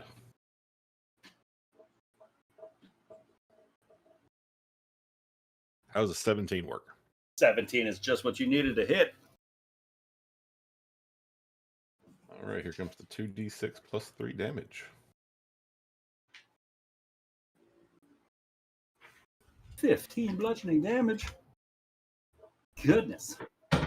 Now, He's because looking I bloody have- now. I have mastery with the maul. I would like you to make a con saving throw. Ooh. DC 13.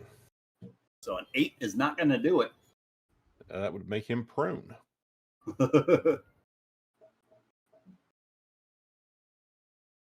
Knocked off of his feet as he's clubbed in the back. And I'm just going to go ahead and step right up there, just in case, Helm or somebody wants to come over. And next up is Helm. Wonderful. Wait, I'm silent. I am silent death. I'm going to move 20 feet, and I'm going to use my last use of my Cloud Giant's Jaunt. Teleport 30 feet. And I need this guy to make me a strength or dexterity saving throw, their choice. It's a 5 total. He is His grabbed. plus 3. I grapple this dude. All right. So he has a grappled condition, which has new things. I can now move this guy with no penalty for movement, I believe. No. The grappler could right. Okay, I still get penalty for movement, but I get to move this guy. I'm gonna start moving. And you've this guy. already moved how many feet of I've movement? only moved 25 of my 35 feet, so I'm gonna move him 5 feet closer. There we go. Oh wait, that's legacy definition. Hold on, grappler. You enjoy. Nope. Okay, same rule. There's 2 definitions on there. Oh my god.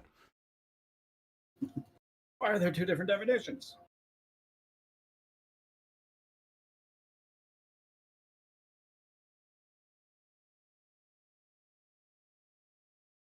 And your halberd's a 2-handed weapon, right?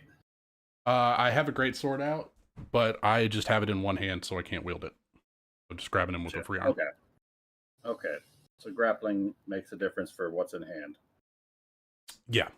I have to have Okay, a free hand, funky. so I dropped a hand to grab the dude, like around the neck, and I'm just Alright. pulling him back towards Allura. Grignor. Okie doke. So this guy is down. Well, I could still hit him. I still try. I'm going to run up to him, so it's not going to be the I'm going to double disadvantage. check to see how prone affects things now. Because it's a new edition. Okay. You never know. Right, just to double You have check. if I can- disadvantage on attack rolls if you are prone. An attack roll against you has advantage if the attacker's within 5 feet. Otherwise, the attack roll has disadvantage. Okay, So if so it's then might prone, be ranged attacks at disadvantage still. okay. So I am going to use that psychic blade that I pulled out and attempt to slice him.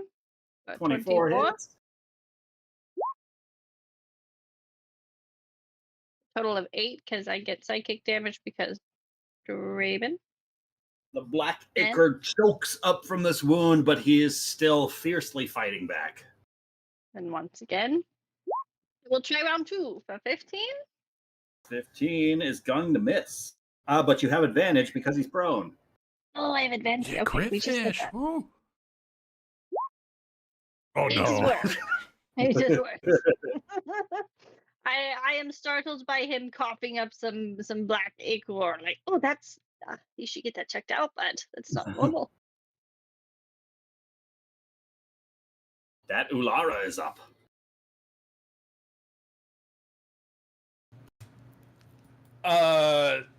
She is going to use her action to pat out the flames.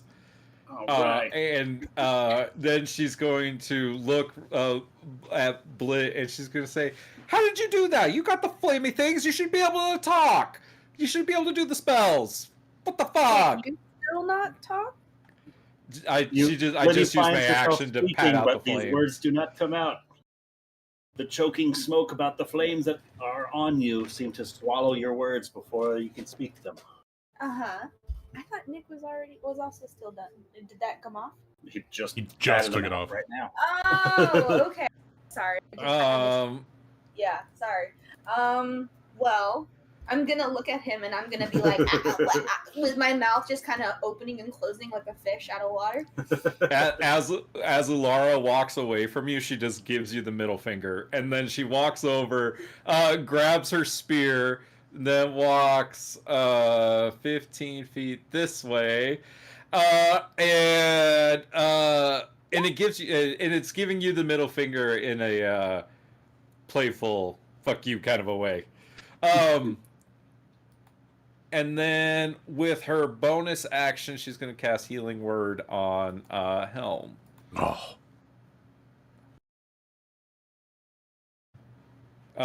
She's going to say, "May the light of the Emperor bolster you, Helm." And you're going to gain 8 hit points. You doubled my hit points. And that's going to be the end of Lara's turn. And Silas with Mirabelle and the mule are going to keep getting it a little bit further away, but it's not like they're taking off or anything. Goblins to the south took off, and they don't want to get too far from the group. Seneca! Wait, are there still goblins alive? No, they ran off the map. Oh, okay. As the DM, I will tell you they are not a part of this fight anymore. You guys killed way too many goblins for them to want to see this through. That was some brutal beheadings that were happening over there. They are not coming back. If you look closely, you might see they probably dropped their weapons over there somewhere. Okay. They should wear metaphorical pants. What are they wearing pants? They should have worn the brown pants today. Exactly. Their friends wore red pants today. Poor choice. Oh, that dude that died upside down, he's probably evacuating all over himself. Nasty. Thank you for that. Hey. Goblins. Okay, so I have a question about a feature that I have. Right. And it's part of the Eldritch Invocations. It's Eldritch Spear. Because it might just be because it's the new edition. I can use it for any of my Warlock cantrips. It doesn't have to be Eldritch Blast anymore. That's awesome. Okay. She's going to cast Poison Spray at Lefty. Yeah. Because it adds an additional 90 feet to my cantrip. That's fucking awesome. 30 feet per warlock level. That's Yeah, as cool. long as the cantrip has a range of 10 feet or more, so not like self, right, or 5 feet, you can add 30 times your warlock level. All right. 8 doesn't do it. 8 is not gonna hit. All right, that's it for her. Right. Jeremy, are you back yet? Then Blitty. Okay. So I am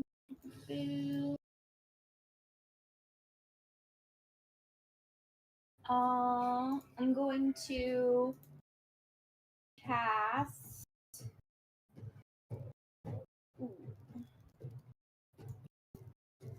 There are still the flames on your person, causing you to be unable to cast verbal spells.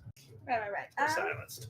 All right, I'm gonna try and put myself out the way everybody else So did. it just takes an action, but you can pat yourself out. I'm gonna pat myself out. And you can speak again.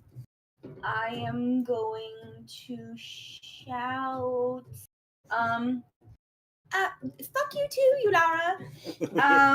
And then I'm going to, I don't really like any of my options. I'm gonna cast,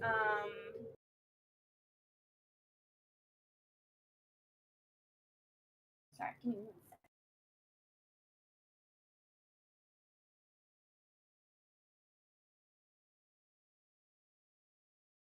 I'm gonna try and do the same thing again and try and slow him down because he seems to be trying to run.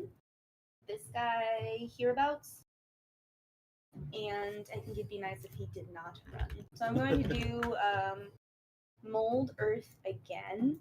There's to make it difficult hurrying where he's standing.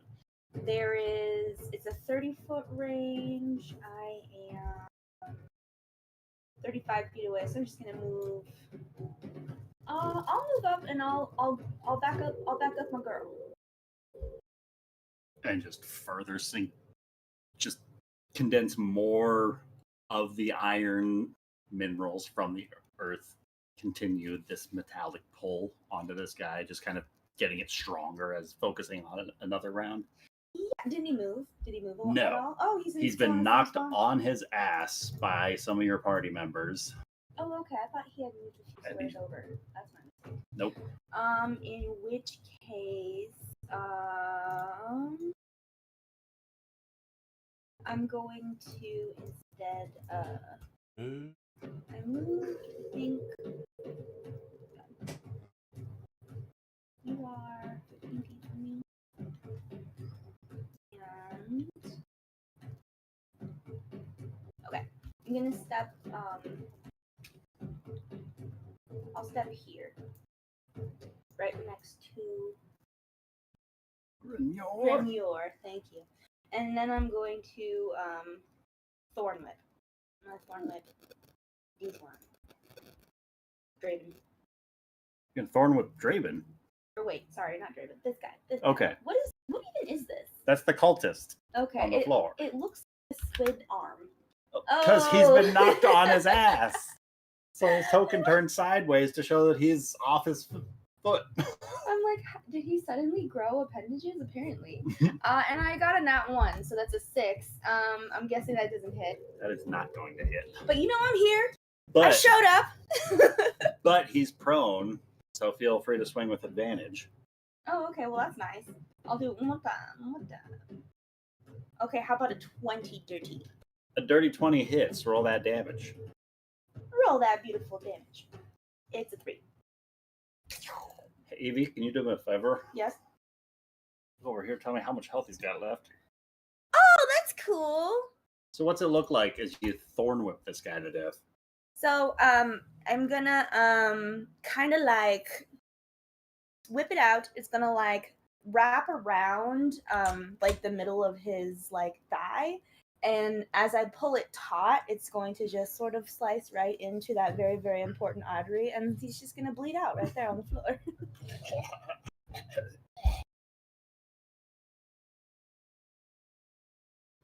Anything else you would like to do on your turn? Oh, I'm good. I finally killed something. Tidbit. Hello. Yes. So this one's an oldie, but this one's a goodie. Prepared to get Schmitty with some. I don't know how to fucking make this into a rhyme. Guiding bolt. You don't know how to make a witty? No, I don't know. Fucking goddamn it. Fuck it, witty. 21. 1 hits for 20 radiant damage. Yep. What's it look like, Tidbit, as you sever this guy's connection to his mortal existence on Earth? Okay, so this man's been hit by the guiding bolt before, so when it goes in, it takes a little bit longer. He doesn't even register it. He just kind of looks at her, you know, like, oh, what are you going to do? Raises his axe or whatever he has towards Helm, and then sparkles. And that's how he dies. All right. Well, with that, the baddies have been vanquished, and we are It's like nobody's bleeding out or anything. So that puts us out of combat. I mean, what about Helm the takes this emotional moment damage? to cuss violently without anybody being able to hear him. Sound off. Who's dead? I'm not sure that's how it works. Oh, I think I'm Not okay. dead. We're all dying on how the dead is the inside. dude next to me, Ryan? Which one? The guy I was holding in my arms. Oh shit, was that your guy? Yeah. Oh fuck, I mean, resent it that. took more than enough damage to Okay. do the job. Can I do a bunch of checks to see what religion these cultists were and to try and tell if I search the bodies if I'm going to get zippy zapped by something? I guess roll me an Arcana or Religion check if you want to go over these guys to find out what's their deal. How's a 15 Arcana? 15 Arcana. Like, oh, I totally forgot about their death bursts. Oh, fuck. Whoa, what? So, because the one blew up by Helm and it did fire damage to him, it's only fair that I take the more other fire one damage. that was next to Helm does another 3 fire damage to him, Fuck. and Blitty, Oh, sorry. who was I over was there? there too. Granyor was. I was there. Everybody who was by this other smoke binder takes 3 damage as well, as whenever he died, the ichor exploded out of him. But after that happened, you don't like it seems as though whatever tattoos are present on his person, any sort of arcane weave they had is no longer infused in them. But across many of them, you do see this same sort of star-like pattern. Whether it's branded on or tattooed on, this image in the iconography that you might recognize as the Star of Calamity. Aha, the Star of Calamity. Indeed. What does it mean? That I will send you on Discord. Okay. Doomsday apocalypse, motherfuckers. Do they say that they're searching for something, or can we all search the bodies? Sorry. I would love that. I'm going to help the guy with the cart. I am Tidbit is also going going to look help at the guy with the cart. I'll get there first. there are Granyor's two gonna run more. over to Where's you? Tolwyn and be like, "Are you okay? You're blue, and you're big, and your beard, and Bubbles. What's happening? There's What the butterflies." fuck happened to him? There are a lot of cooks in that kitchen. Tidbit's gonna search the bodies.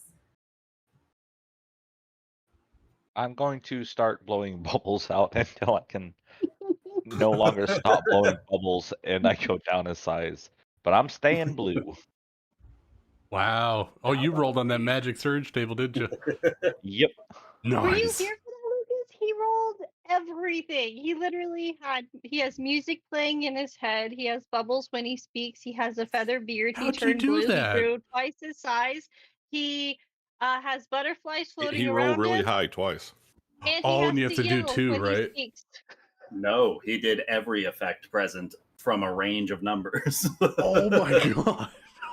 That's so awesome. Granyor, Beautiful. as you get closer to Tolan, the music that he could only hear in his head, you start to hear as well. He's gonna This pull is the out her most knife. What annoying is song, happening over annoying here? song, annoying song. This is the most annoying song. Other members of the party, as you begin to approach, you can. Where is he? Oh, he was. The farmer is more than happy to share with you guys that gather around the wagon. As you can overhear, he's already in the midst of sharing with Mirabelle Goldfinch that he's a weary farmer headed back home to the town of Willow Creek from a bit of a long journey. Their clothes are soiled and torn. His face is lined with fatigue, and the overturned wagon has delayed his progress, and he's struggling to recover some of his crates and barrels and things now that the combat's ceased. Seneca would like to cast Prestidigitation on his clothes. Cleans off some of the muck and the grime. Oh, I thank you for that. making myself look a bit more presentable. At the very least, I could offer you guys a stay at the night at my farmhouse. It's just over the next ridge, and it's already getting pretty late. I'd hate for you all to get caught up in the storm after everything you've already done for me. Are these sorts of attacks common in this area? Not that I'm aware of. I would have assumed that if word of these attacks got out, it would be only a matter of time before Empire sent some of his soldiers out to deal with them. This must be only a very small troop to venture across maybe some highway bandits or the like. No doubt the guard of Willow Creek will be more than anxious to hear about this banditry that's going on. Your valor is more than accepted, friend. We would be glad to stay with you. We should probably do something about all these bodies, though. We probably shouldn't just leave them in the road. I say we string them up to the Leave them trees. for the carrion eaters.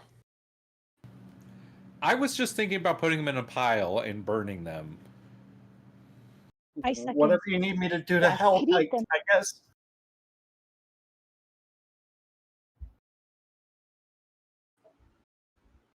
I don't know. What's the cultural thing to do with the dead here in the Empire? It's kind of not really your job. The church normally handles the deceased. Aren't I part of the church? You're part of the guard. You're a war priest. You're on protection duty, not corpse storage. Let's just make sure that there's no goblins in the water supply. Or disease. Yes. Ulhara, would you perhaps like to say a prayer over some of their bodies? Perhaps in their passing, they can be guided back to the Empire's light. Oh, fuck, right.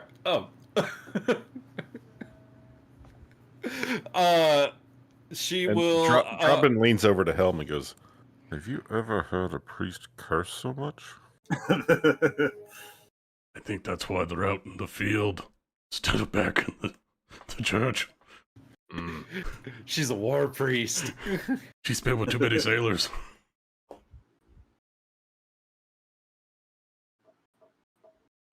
While Helm is jacked right now, he's gonna she'll throw say, his goblet.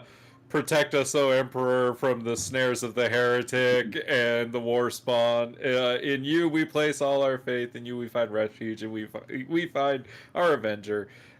In his name, Amen." By the light of the Emperor. Tidbit, you said you were going over the bodies, looking for loot? Yes, I am. Roll me an Never stop her investigation. from Rogan. That's what I'm doing too.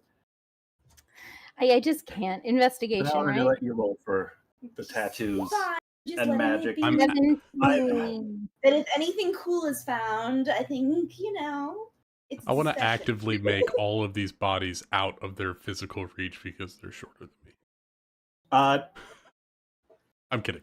Tidbit, even following after Blitty's investigation of some of these remains, it's when you're going over the goblins, they don't have any sort of indication like they were being coaxed into doing this. They seem very much willing to go along with it. Like they weren't being forced or tortured to go along. You think that whatever purpose unified this group brought humans and Goliaths and goblins all together, despite them all being in breach and effectively open public enemies to the Empire. Okay, quick question. This is going to sound weird. Uh-oh. This is D&D. Not really. Are any of them just barely clinging to life? I know this is a lot, but anything that a cure wounds wouldn't solve. Between the goblin that got pinataed open and the one whose Yeah. brain burst like a Gallagher melon, Mhm. these guys are pretty well finished. No, you can't have a Additionally, goblin friend. Further inspecting their wounds, it seems as though some of the toxic sludge is likewise infecting their wounds despite them already passing. Some sort of a means of making sure that even the wounded wouldn't be talking. Can Tidbit look closely at that black blood through poking it with a stick? Smelling that blood on a stick. Poking? Yes. I am a druid. You get kind of...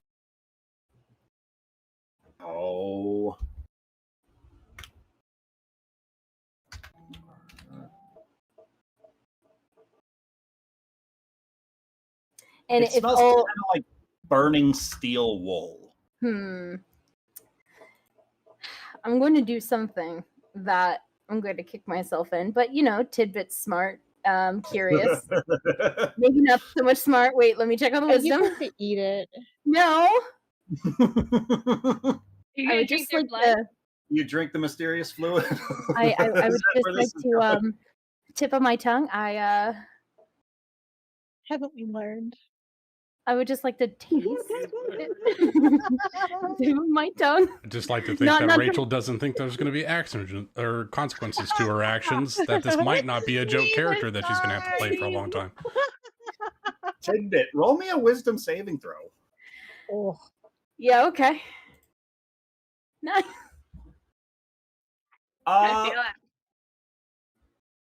Well, Must kill John Lennon. John Lennon. Helm, I think the two of you might be the most religious among the party. Yeah, a little bit. Feel free to correct me if I'm wrong. Highly. But what are your familiarities with possessions? Oh, okay. I swear, Allura has been possessed by the soul of Davy Jones, because there's no way someone of the cloth would cuss that much. No, we've been around. I've been around a couple possessions. Because you watch as Tidbit is like scrounging over this body, like catches something on the glove of one of her hands, kind of leans in for a moment as if hypnotized by it or something, sniffs at it for a moment. Yeah, hypnotized. Sort of just freezes, and then she just licks it, and her whole demeanor just quivers slightly as her skin tone shifts in color from the pinkish hues to a much more chilled aura. Chilled? What is chilled? Like she's laid back? Damn the like darkness, she's just having a good time? No, it's the darkness of Sombrous. Tidbit. A chilling wind just suddenly sweeps across this field, carrying with it the scent of decay and sulfur, and some of the shadows of the nearby trees seem to stretch out like reaching arms, grasping just openly at anything nearby. So bad. Helm would like to get up to Tidbit and grapple Tidbit as they're tripping balls. Find gold, never give up. Invest in silver. Buy Norland Neighbor. Tidbit, roll me a Constitution check. Hey, can I not? No. You don't get to question. You No, brought this I upon don't. yourself. I did, and I'm loving every minute of it. 19. Tidbit manages to choke up some of this black vial, and upon spitting the fluid back out onto the floor with a very almost solid cake batter-like consistency, it just plops out instead of spilling. And that ooze just sort of solidifies right there at her feet. And she's relieved of this condition that she had previously. You're fine now. Okay.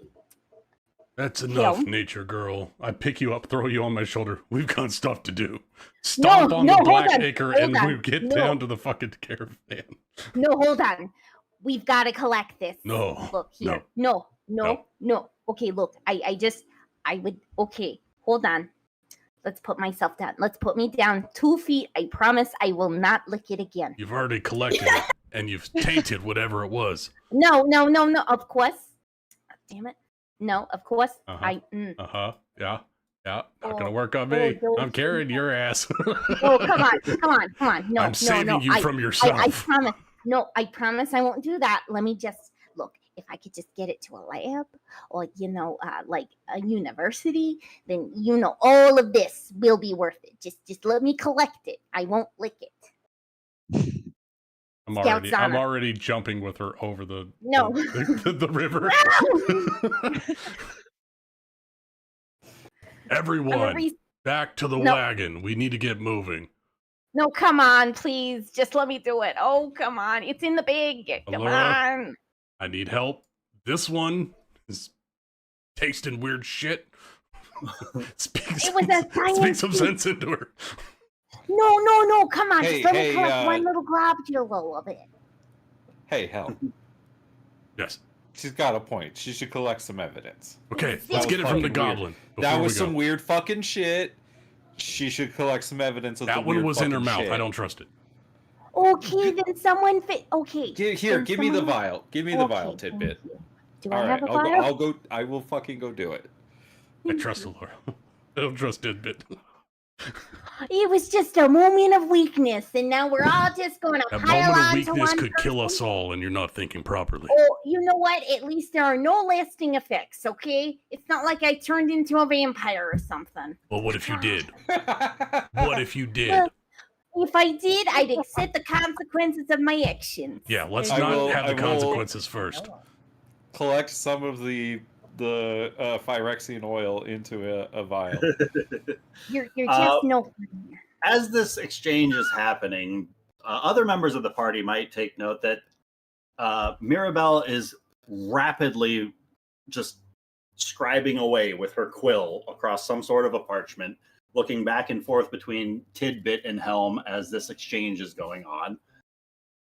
As Ulara makes her way over towards one of these bodies to scoop up some of the ichor, you notice that the oil-like fluid seems to recoil from you the same way a shadow might from a candle wick.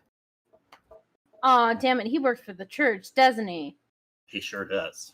Oh, You're welcome.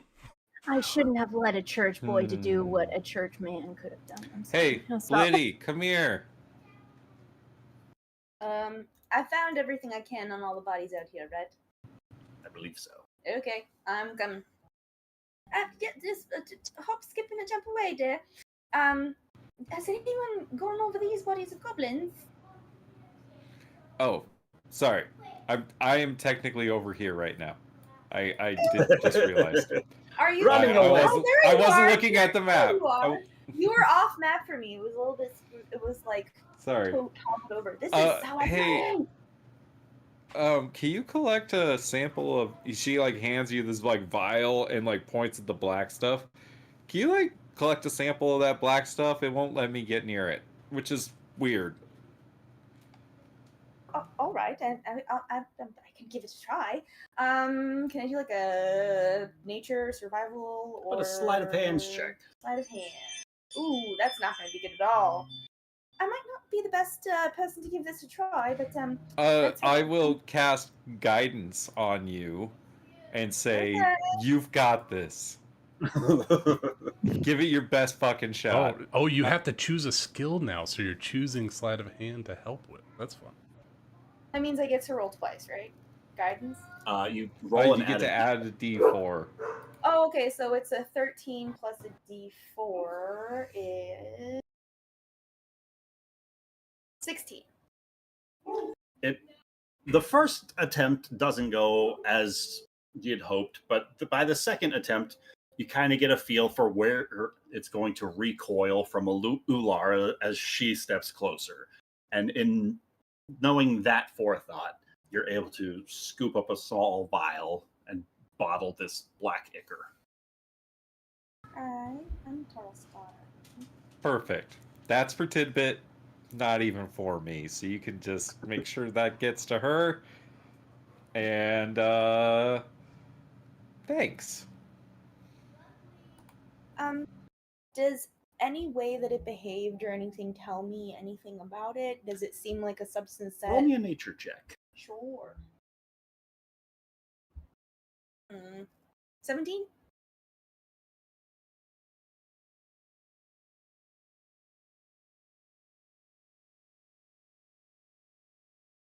The ichor, the way that it sort of infected these individuals, seems very reminiscent to much more like a medicinal infection or like a virus or something like that. It seems as though they might have done it to themselves by means of some sort of a ritual or the like, but it seems as though it's not actively spreading. It's not like a zombie plague or anything like that. Can I look over the bodies for any sort of maybe like injection point, or is it maybe, can I tell if it's tied to any one tattoo, maybe a part of the cell? Seems to be originating around or focused around, like in its sort of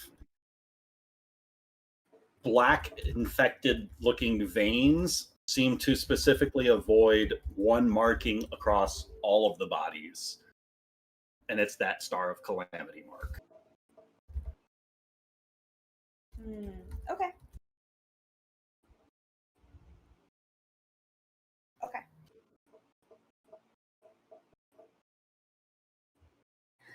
I'll give you 5 gold pieces if you lick it. We just need to test, the same thing to see if it happens to you. Don't do that. Do it. 5 gold pieces. Whenever I find 5 gold pieces. You utterly fascinating and absolutely bonkers. I would never do that. Here you are, my dear. Tidbit, you feel an arm on your shoulder as the farmer Silas leans in. If you're willing to offer that to anyone, 5 whole gold. No. I only do that to my friends because at least I know that those that the consequences will follow me, and of course I'll have my own personal demons for the rest of my life. With strangers, not so much. I want to live with my consequences, not get off scot-free. Well, truth be told, it seems like an awfully large sum to offer multiple months' wages for something so small a task, to taste some sort of a foul fluid. Oh, no. It appears to kind of, suck your soul or something. You kind of leave the whole infection or the possession wanting to buy gold in toilet paper for whatever reason. But, skip that last part. How did it feel to be possessed, actually? I never really asked you. How did it feel? Sickening? Like food poisoning almost. It's like your whole body was aware of something that it did not want to have inside of it. Okay, yeah. So imagine eating a hot dish that's been out in the sun too long, and that's just your entire body. Multiply that like 5. That's what it tastes like. So I'm going to have to say no. Also, gotta be honest with you, Silas. Actually wasn't going to pay him 5 gold pieces. It's probably going to be like a copper piece or something. Do you suspect it has anything to do with that bright light across the sky? What? Pardon? Well, it was several days ago now that several bright lights seemed to erupt across the sky.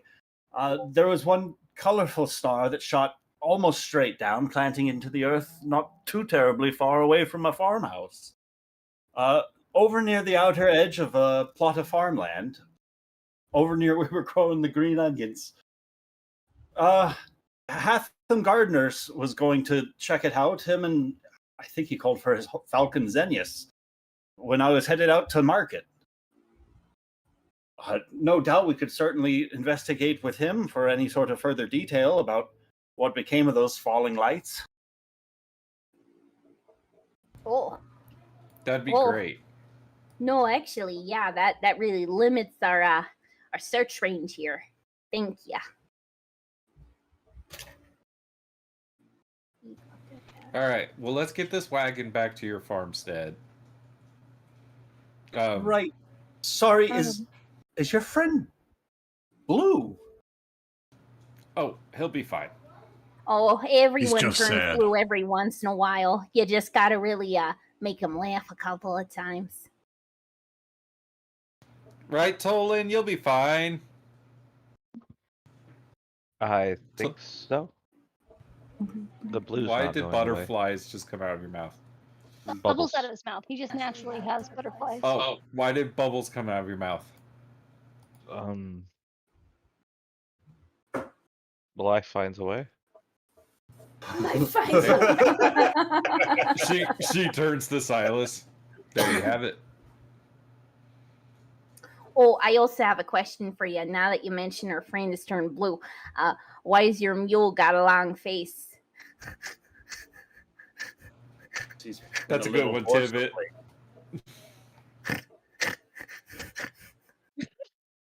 I put Tibbet down on the back of the cart. Lily's gonna walk up to the mule and I'm just gonna quick conversation with the beast. You know, how are you treated? Are you hungry a lot, or do you get lots of food? Is he nice? Is he insane? Is there a torture chamber wherein you are allowed to eat the bones of his enemies? These kinds of questions. You know, those And are also- the important questions. And what have you seen in the last few days, like in the last day or so? Like, Roll me you an know, that sort of animal thing. handling check with advantage for the speak with animals. Okay. That means I rolled up. Yeah. Okay. Ooh, a 14? So as you start discussing with the mule about its life and recent events, you come to understand that it's not mistreated, that sometimes whenever like stores are running low, the farmer is more than willing to share some of his surplus supplies for his road snacks for the donkey, like some of his vegetables that he's not too keen on. And the mule really enjoys getting to pull the wagon around because that normally means they're going someplace different. And so he's enthused about that, but he knows the road by now, and so he knows that they're headed home. But what was different this time is whenever the wagon took a tumble into the mud, we got stuck there, and then things started flying all around. These shafts of wood just started appearing all up and down the wagon, and people started screaming and growing, and colors started changing. Smoke turned into people. It was terrifying. I'm gonna, say soothing things, the kind of things you would say to a mule. You know, your hay and your barn are just a few steps away, and we'll get you there. But one of the things that he's still a little bit shaken about, but the mule does seem to confirm with Farmer Silas's story about the lights in the sky several nights ago, enough that you guys are able to gather that he's probably talking about whenever the moon shattered and some of those comets were just falling into orbit elsewhere in the Empire. I do think with Speak with Animals, beasts can only remember events from the past day. Well, maybe this is significant. This was enough. a traumatizing event for this mule to see the sky on fire. I'll take it. Awesome. All right. To everyone else, it just sounds like a litany of words in Latin, just sort of like a gibberish.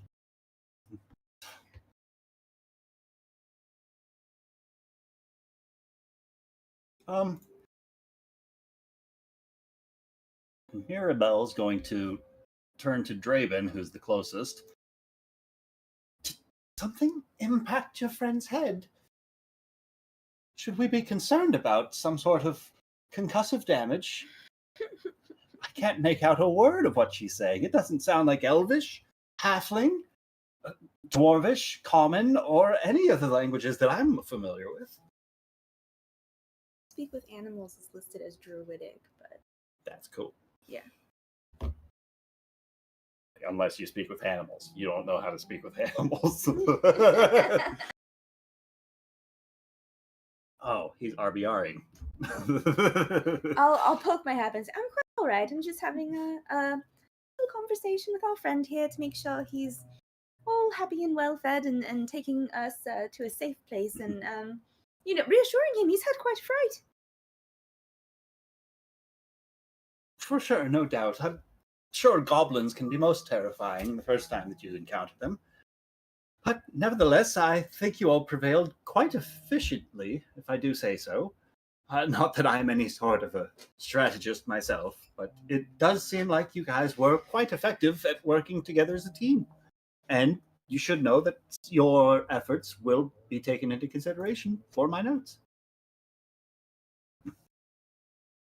As Grenier's making her way back to the group, sorry, I didn't want to interrupt anyone. This is also good. No, Would I leader. be? I know. I'm like, would I be able to like double check like the Goliath and stuff on my way down? I know everyone kind of checked everything, but like, would there be any like documentation or anything that anyone maybe potentially missed, other than the star that they all seem to carry? Let me go back. Sorry. Quick. Everyone Double was check role playing, you and I are- was like, no, I don't like, want to interrupt 'cause to talk. The only real description I had of the Goliaths, I realized, was in a little blurb of text that I had in, assuming they were going to get the ambush off, but they definitely didn't. Yeah. Hey. Oh, what about fellow Damn you, Goliaths? adventurers! Were these my people? I know, right? We kind of did just sort of fuck them up, and like they could have a whole camp full of people coming to get our asses. Like, most of their faces were obscured by hoods. Some of the Goliaths' hoods were doing little to hide their muscular appearances. There were no abaci or beads of any color apparent on their dressage. Heretics. Definitely, They deserve to die. Heretics to the Empire. And they seemed very keen on ending your lives. But yeah, these do look to be some of the rebel groups that you might have heard whispers about throughout the Empire. Some of the gatherings, this seems to be a larger group of people working together in opposition to the Empire to openly strike a caravan in the employ of one of the notaries of the Empire itself. Is also like a huge no-no, because it'd be like attacking one of the cardinal popes. Like, hey, that's not cool. Everybody thinks that guy's great. Yeah, everybody thought the Pope was great. I mean, not the Pope, but She's Mirabelle. Cool. Everybody thinks Mirabelle's great. I mean, Mirabelle is pretty great. So if these guys wanted Mirabelle dead, obviously not great guys. Okay, cool beans. Yep, thanks. Like, I just sneak back to the group. I'm a small little naked thing. So as the wagon continues down the road, now accompanied by a new entourage of protectors, who is the first one that you approach back in the caravan? Me? Yeah.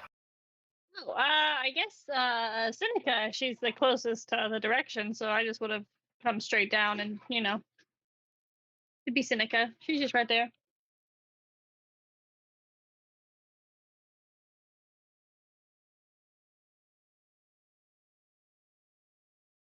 But I'm definitely going to keep a much sharper eye out as we're progressing along the path. I might even opt to scout ahead if no one's opposed to that. I'm going to do that. Are you sure it's wise to be traveling by yourself, knowing that there are dangerous thugs out and about? It depends on if they can see me or not. I won't be too far ahead, just enough to give you guys a heads up. I'm very confident in her abilities. She'll be fine. If I recall correctly, I don't think it was her eyes that spotted the wild shapes. I mean, not getting caught. She may not see anything, but she won't get caught. I'm more concerned about her being seen. Hiding mechanics work differently in this edition.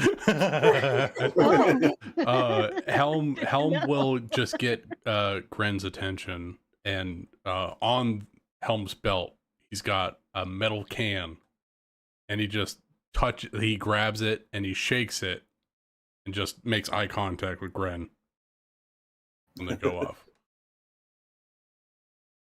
Be careful. I'll be careful. But speaking of, like, how does stealth work differently? Hold on, where do I find? Perceiving people have to actually look for you. There's like the Now passive stealth perception. checks, as long as you roll a 15 or above on your stealth check, you're considered hidden. Okay, so should I roll a stealth check? Because I do want to I don't want to be too far. Like honestly, like maybe 50 feet ahead. Like I don't want to get That's too fair. far ahead of the group, but just kind of seeing if I can do a little bit of a scout to, at the very least, give a little bit of a heads up if something's ahead of us or something in the road. Because it takes a second for the whole caravan to stop and make sure that Silas and oh god, her name Maribel is safe.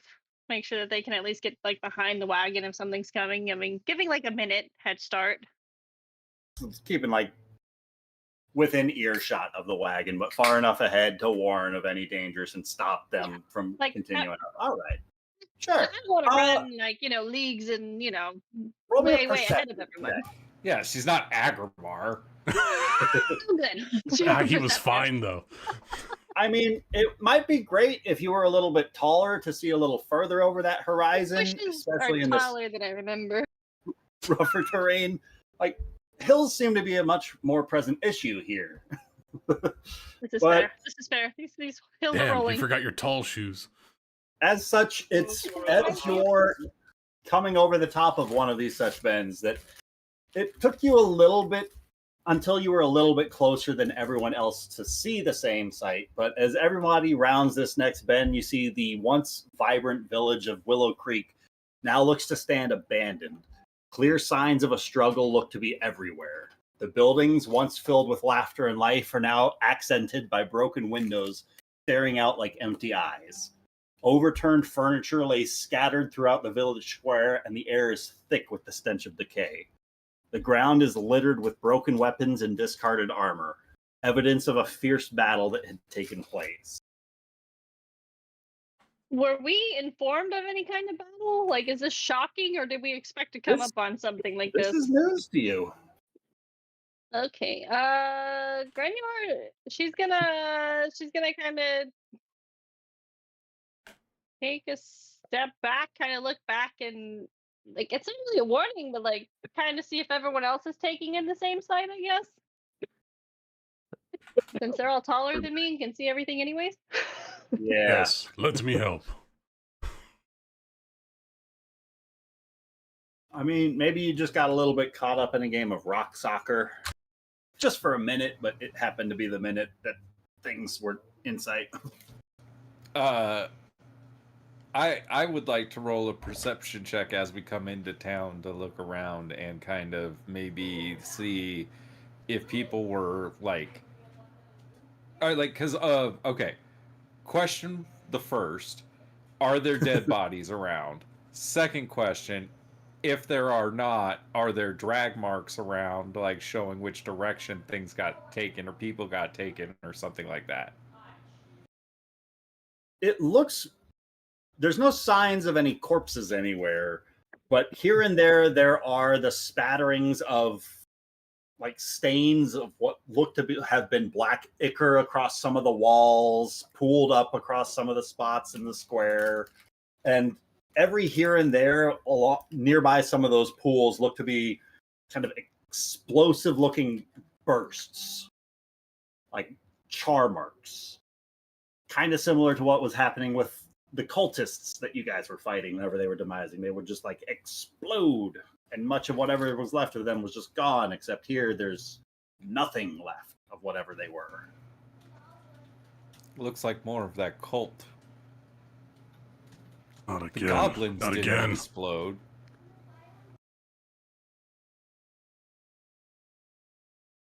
Now from the footprints from the outside, like whether people fled or an army moved in, or Roll me a survival check.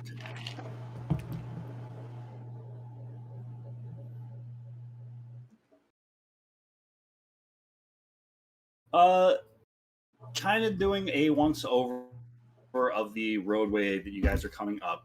It looks like the last footprints about in this area look to have made their way eastward. So in the direction you guys are approaching from.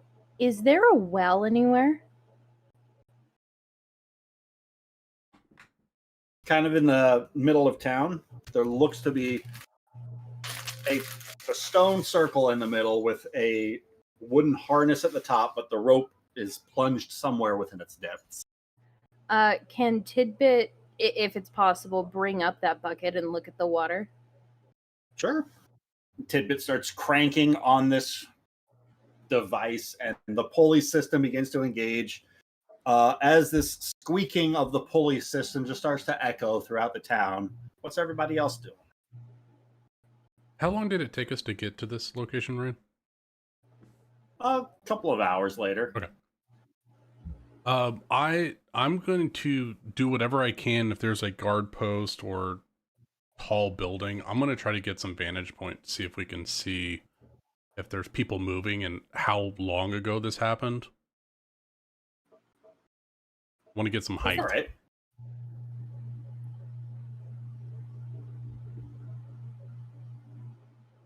Rachel, is the what? Oh, how's the farmer taking in all this scenery?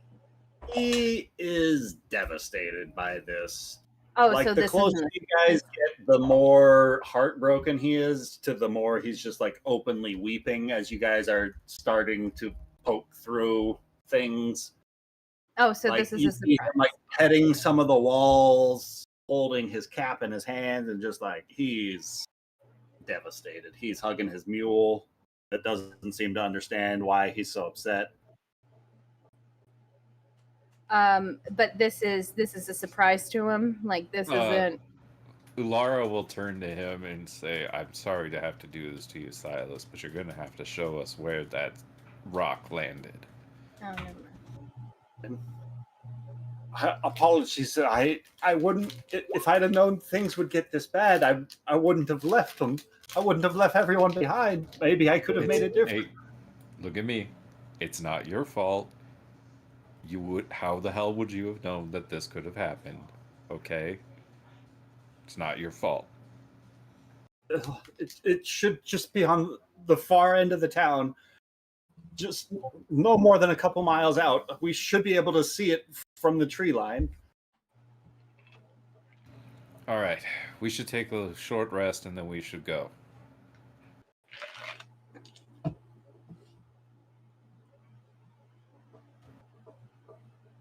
Grignor and Helm, go ahead and roll me perception checks. Or Helm, you rolled me a 21. Yeah, I got a 21. Right. Nice. Grad. The two of you climb upwards and get to the second story of the tavern. And once up there, you gaze out through one of the windows, and you can see in the direction that Ulara starts gathering everybody and pointing off and walking towards, kind of just beyond that close horizon is this purple, almost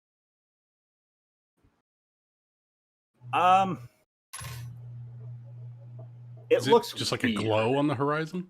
It's the best metaphor you can make for it is it looks like something carved a path through the sky and now looks to lie in that direction in a pit. It looks to glow, but the color's almost impossible to describe. And it's only by an analogy that you would call it color at all. This sort of purplish, pinkish calling. It's a feeling of purple. You get that? Like, Yeah, I'd say purplish huey Like- color. Like the air itself is carved, right? Like the heat of fire and the blue of the sky commingled, and like that is bizarre. Stain. You don't see that every day, you know.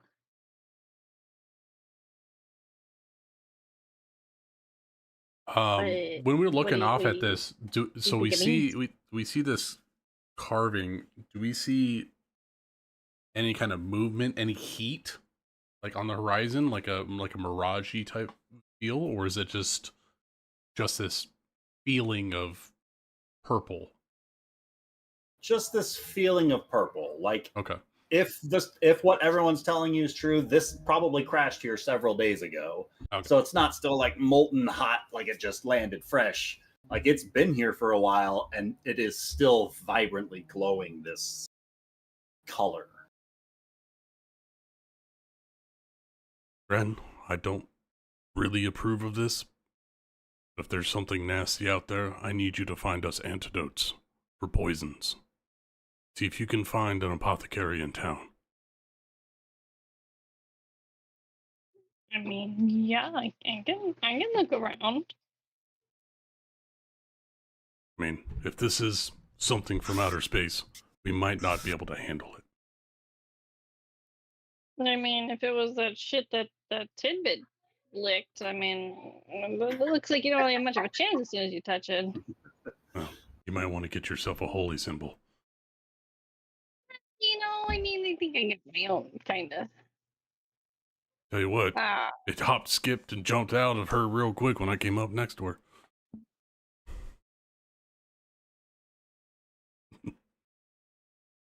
Anyway, get what you can. And I think we're going to meet back with everyone else, and we should probably rest up before we get into this next part of the journey. We should take a short rest. To take a short rest. I'm slightly exhausted. this. Like, I preached that the entire last campaign, it never worked. Well, good thing is, most characters get stuff back on a short rest now. I get a channeled divinity back as a paladin on a short rest. So let's rest, guys. I get my spell slots back. Hey! I get my extra attacks back. I Okay. need health back. Let's short rest, guys. Oh wait, you mean Death Does- Prophecy? Does anything come up from the well? It takes a little while, and before you pull the bucket up and it comes into sight. Tidbit, roll me a perception check, or a nature check. Okay. Really need to invest in nature. 18. 18 is fantastic. Looking into the bucket, it doesn't smell particularly off. It looks normal. It doesn't have any sort of odd feeling about it. You think that it might just be ordinary water. And you spend so long just staring at this bucket of water that you have pulled up onto the side of the well that the rocking ripples on the inside of the bucket just start to still. And you catch that peaceful reflection of the night sky up above. And the stars are just starting to make their presence known in the sky. Oh, that's nice. Can Tidbit take an empty vial, which I have, and scoop up some of that well water? Sure. Add a vial of Willow Creek well water to your inventory. Awesome, along with the black mysterious goo that taking- she has, right? Geological samples. She's a druid. I suspect that's what druids do. They're collecting samples. Collecting samples, yes.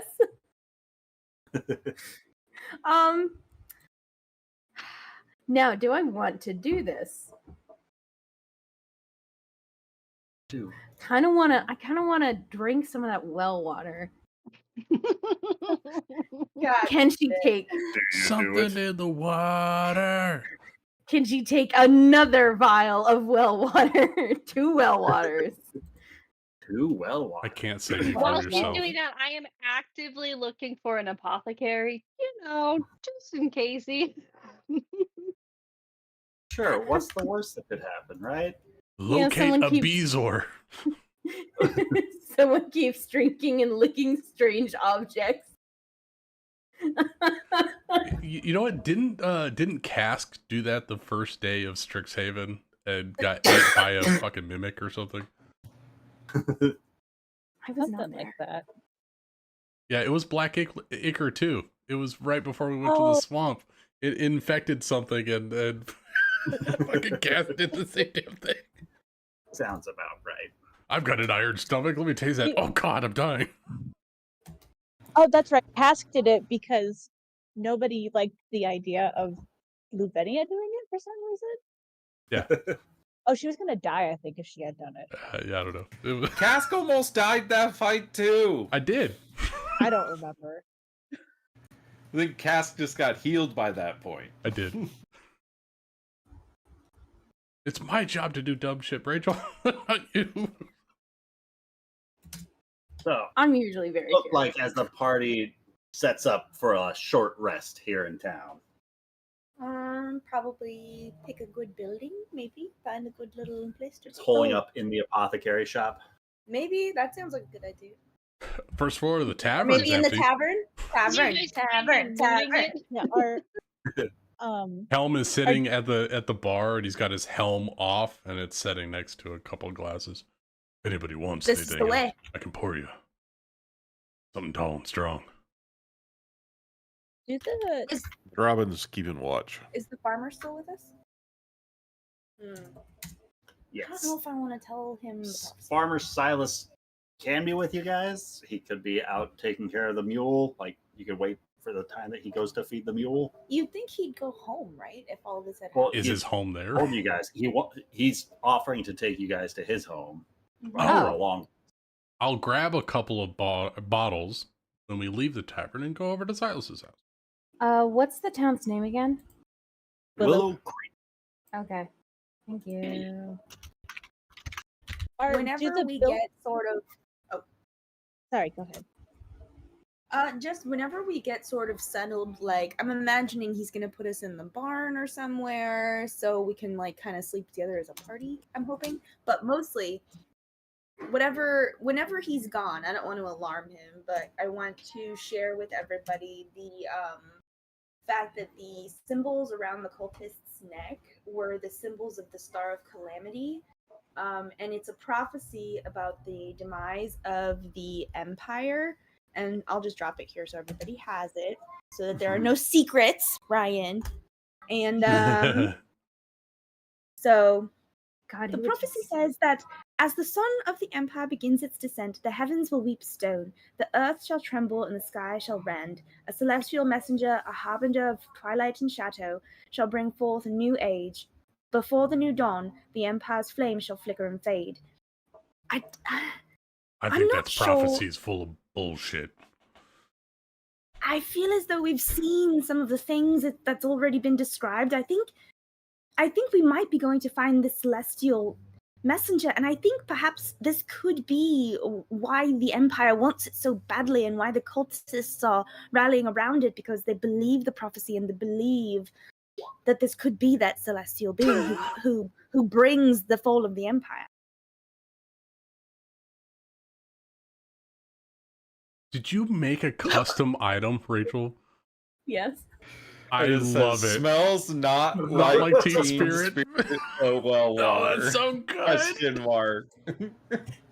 Amazing. Thank you. I'm sorry.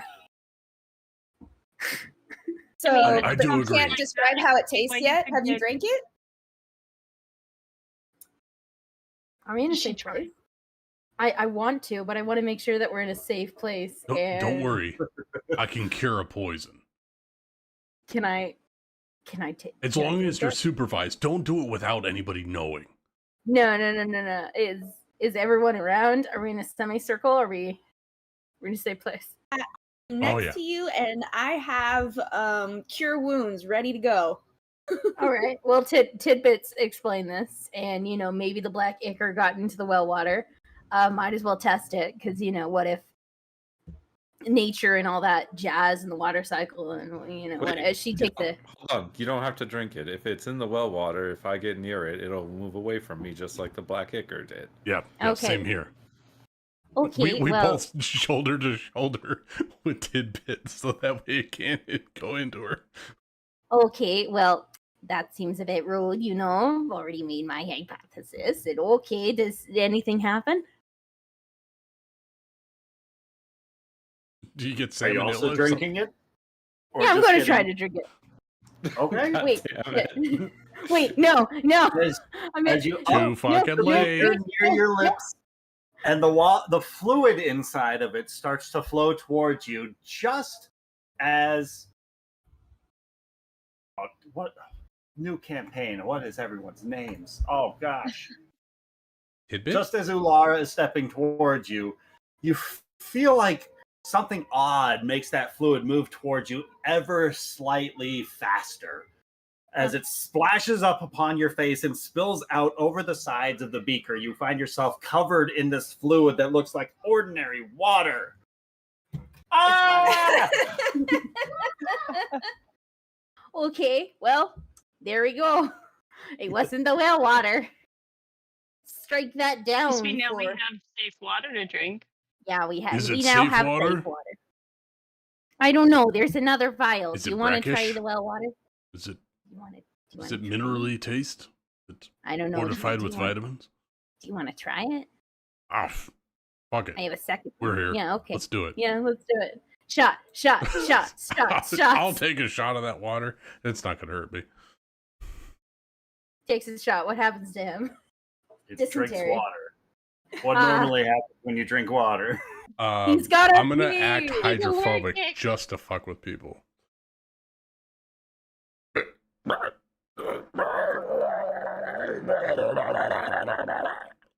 Are you hydrated? Hydrate before you dihydrate.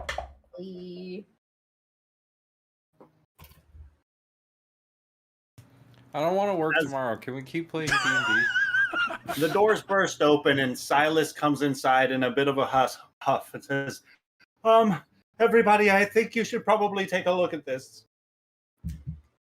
Oh, what is it going to Empire's be? light. Since Drobin was keeping watch, does he know what it is? Oh, he was here to Robin, watch. you have already drawn your attention upwards. It's been lingering across this new celestial body that is the broken moon, and it is kind of spectacular in itself to take in now that everything is kind of settled into place. It's not raining down on you immediately, but in looking upwards, you were the first to spot, and you called down to Silas and told him to warn the others. But looking up past the moon, the stars start to blink out, one after another. Oh my god. Oh. And that's where we're going to end tonight's session. That's not good, guys. You know, I think that's because y'all didn't let me try round 2 with that blood. Oh, to turn into an avatar of darkness? Is that what you're saying? Yeah. Y'all didn't let me cook, so Yeah. that's why this happened. This is what happens when it's a bit too raw. The stars are going out. Stars are going out. This was a fun session. A lot of fun. Thank you, Ryan. Thank Thanks, you. Ryan. Thank you guys. This is. I know. Yeah, I'm enjoying Right. these people. I now know how I'm going to play Tidbit. Great. For at least one more session until all the stars go out. Yeah. Well, not everybody. Night. Good Good night. night, man. I gotta put Charles to bed, so I'm out of here too. Good night. Wait, what are we doing next week? Oh, I will I not. think this again. I'm down to do this again. I won't be here next week. Yeah. Son of a bitch. Wow. So we're not doing this next week. Want to do Among Us next week? That's always fun. Is that one? I haven't fucked around with it yet, so I don't know. That's the weird one. I won't Oh, the one be with able to the- make next week either. Oof. So it's a perfect week for Among It's Us. a plan B It session for is, it sure. is.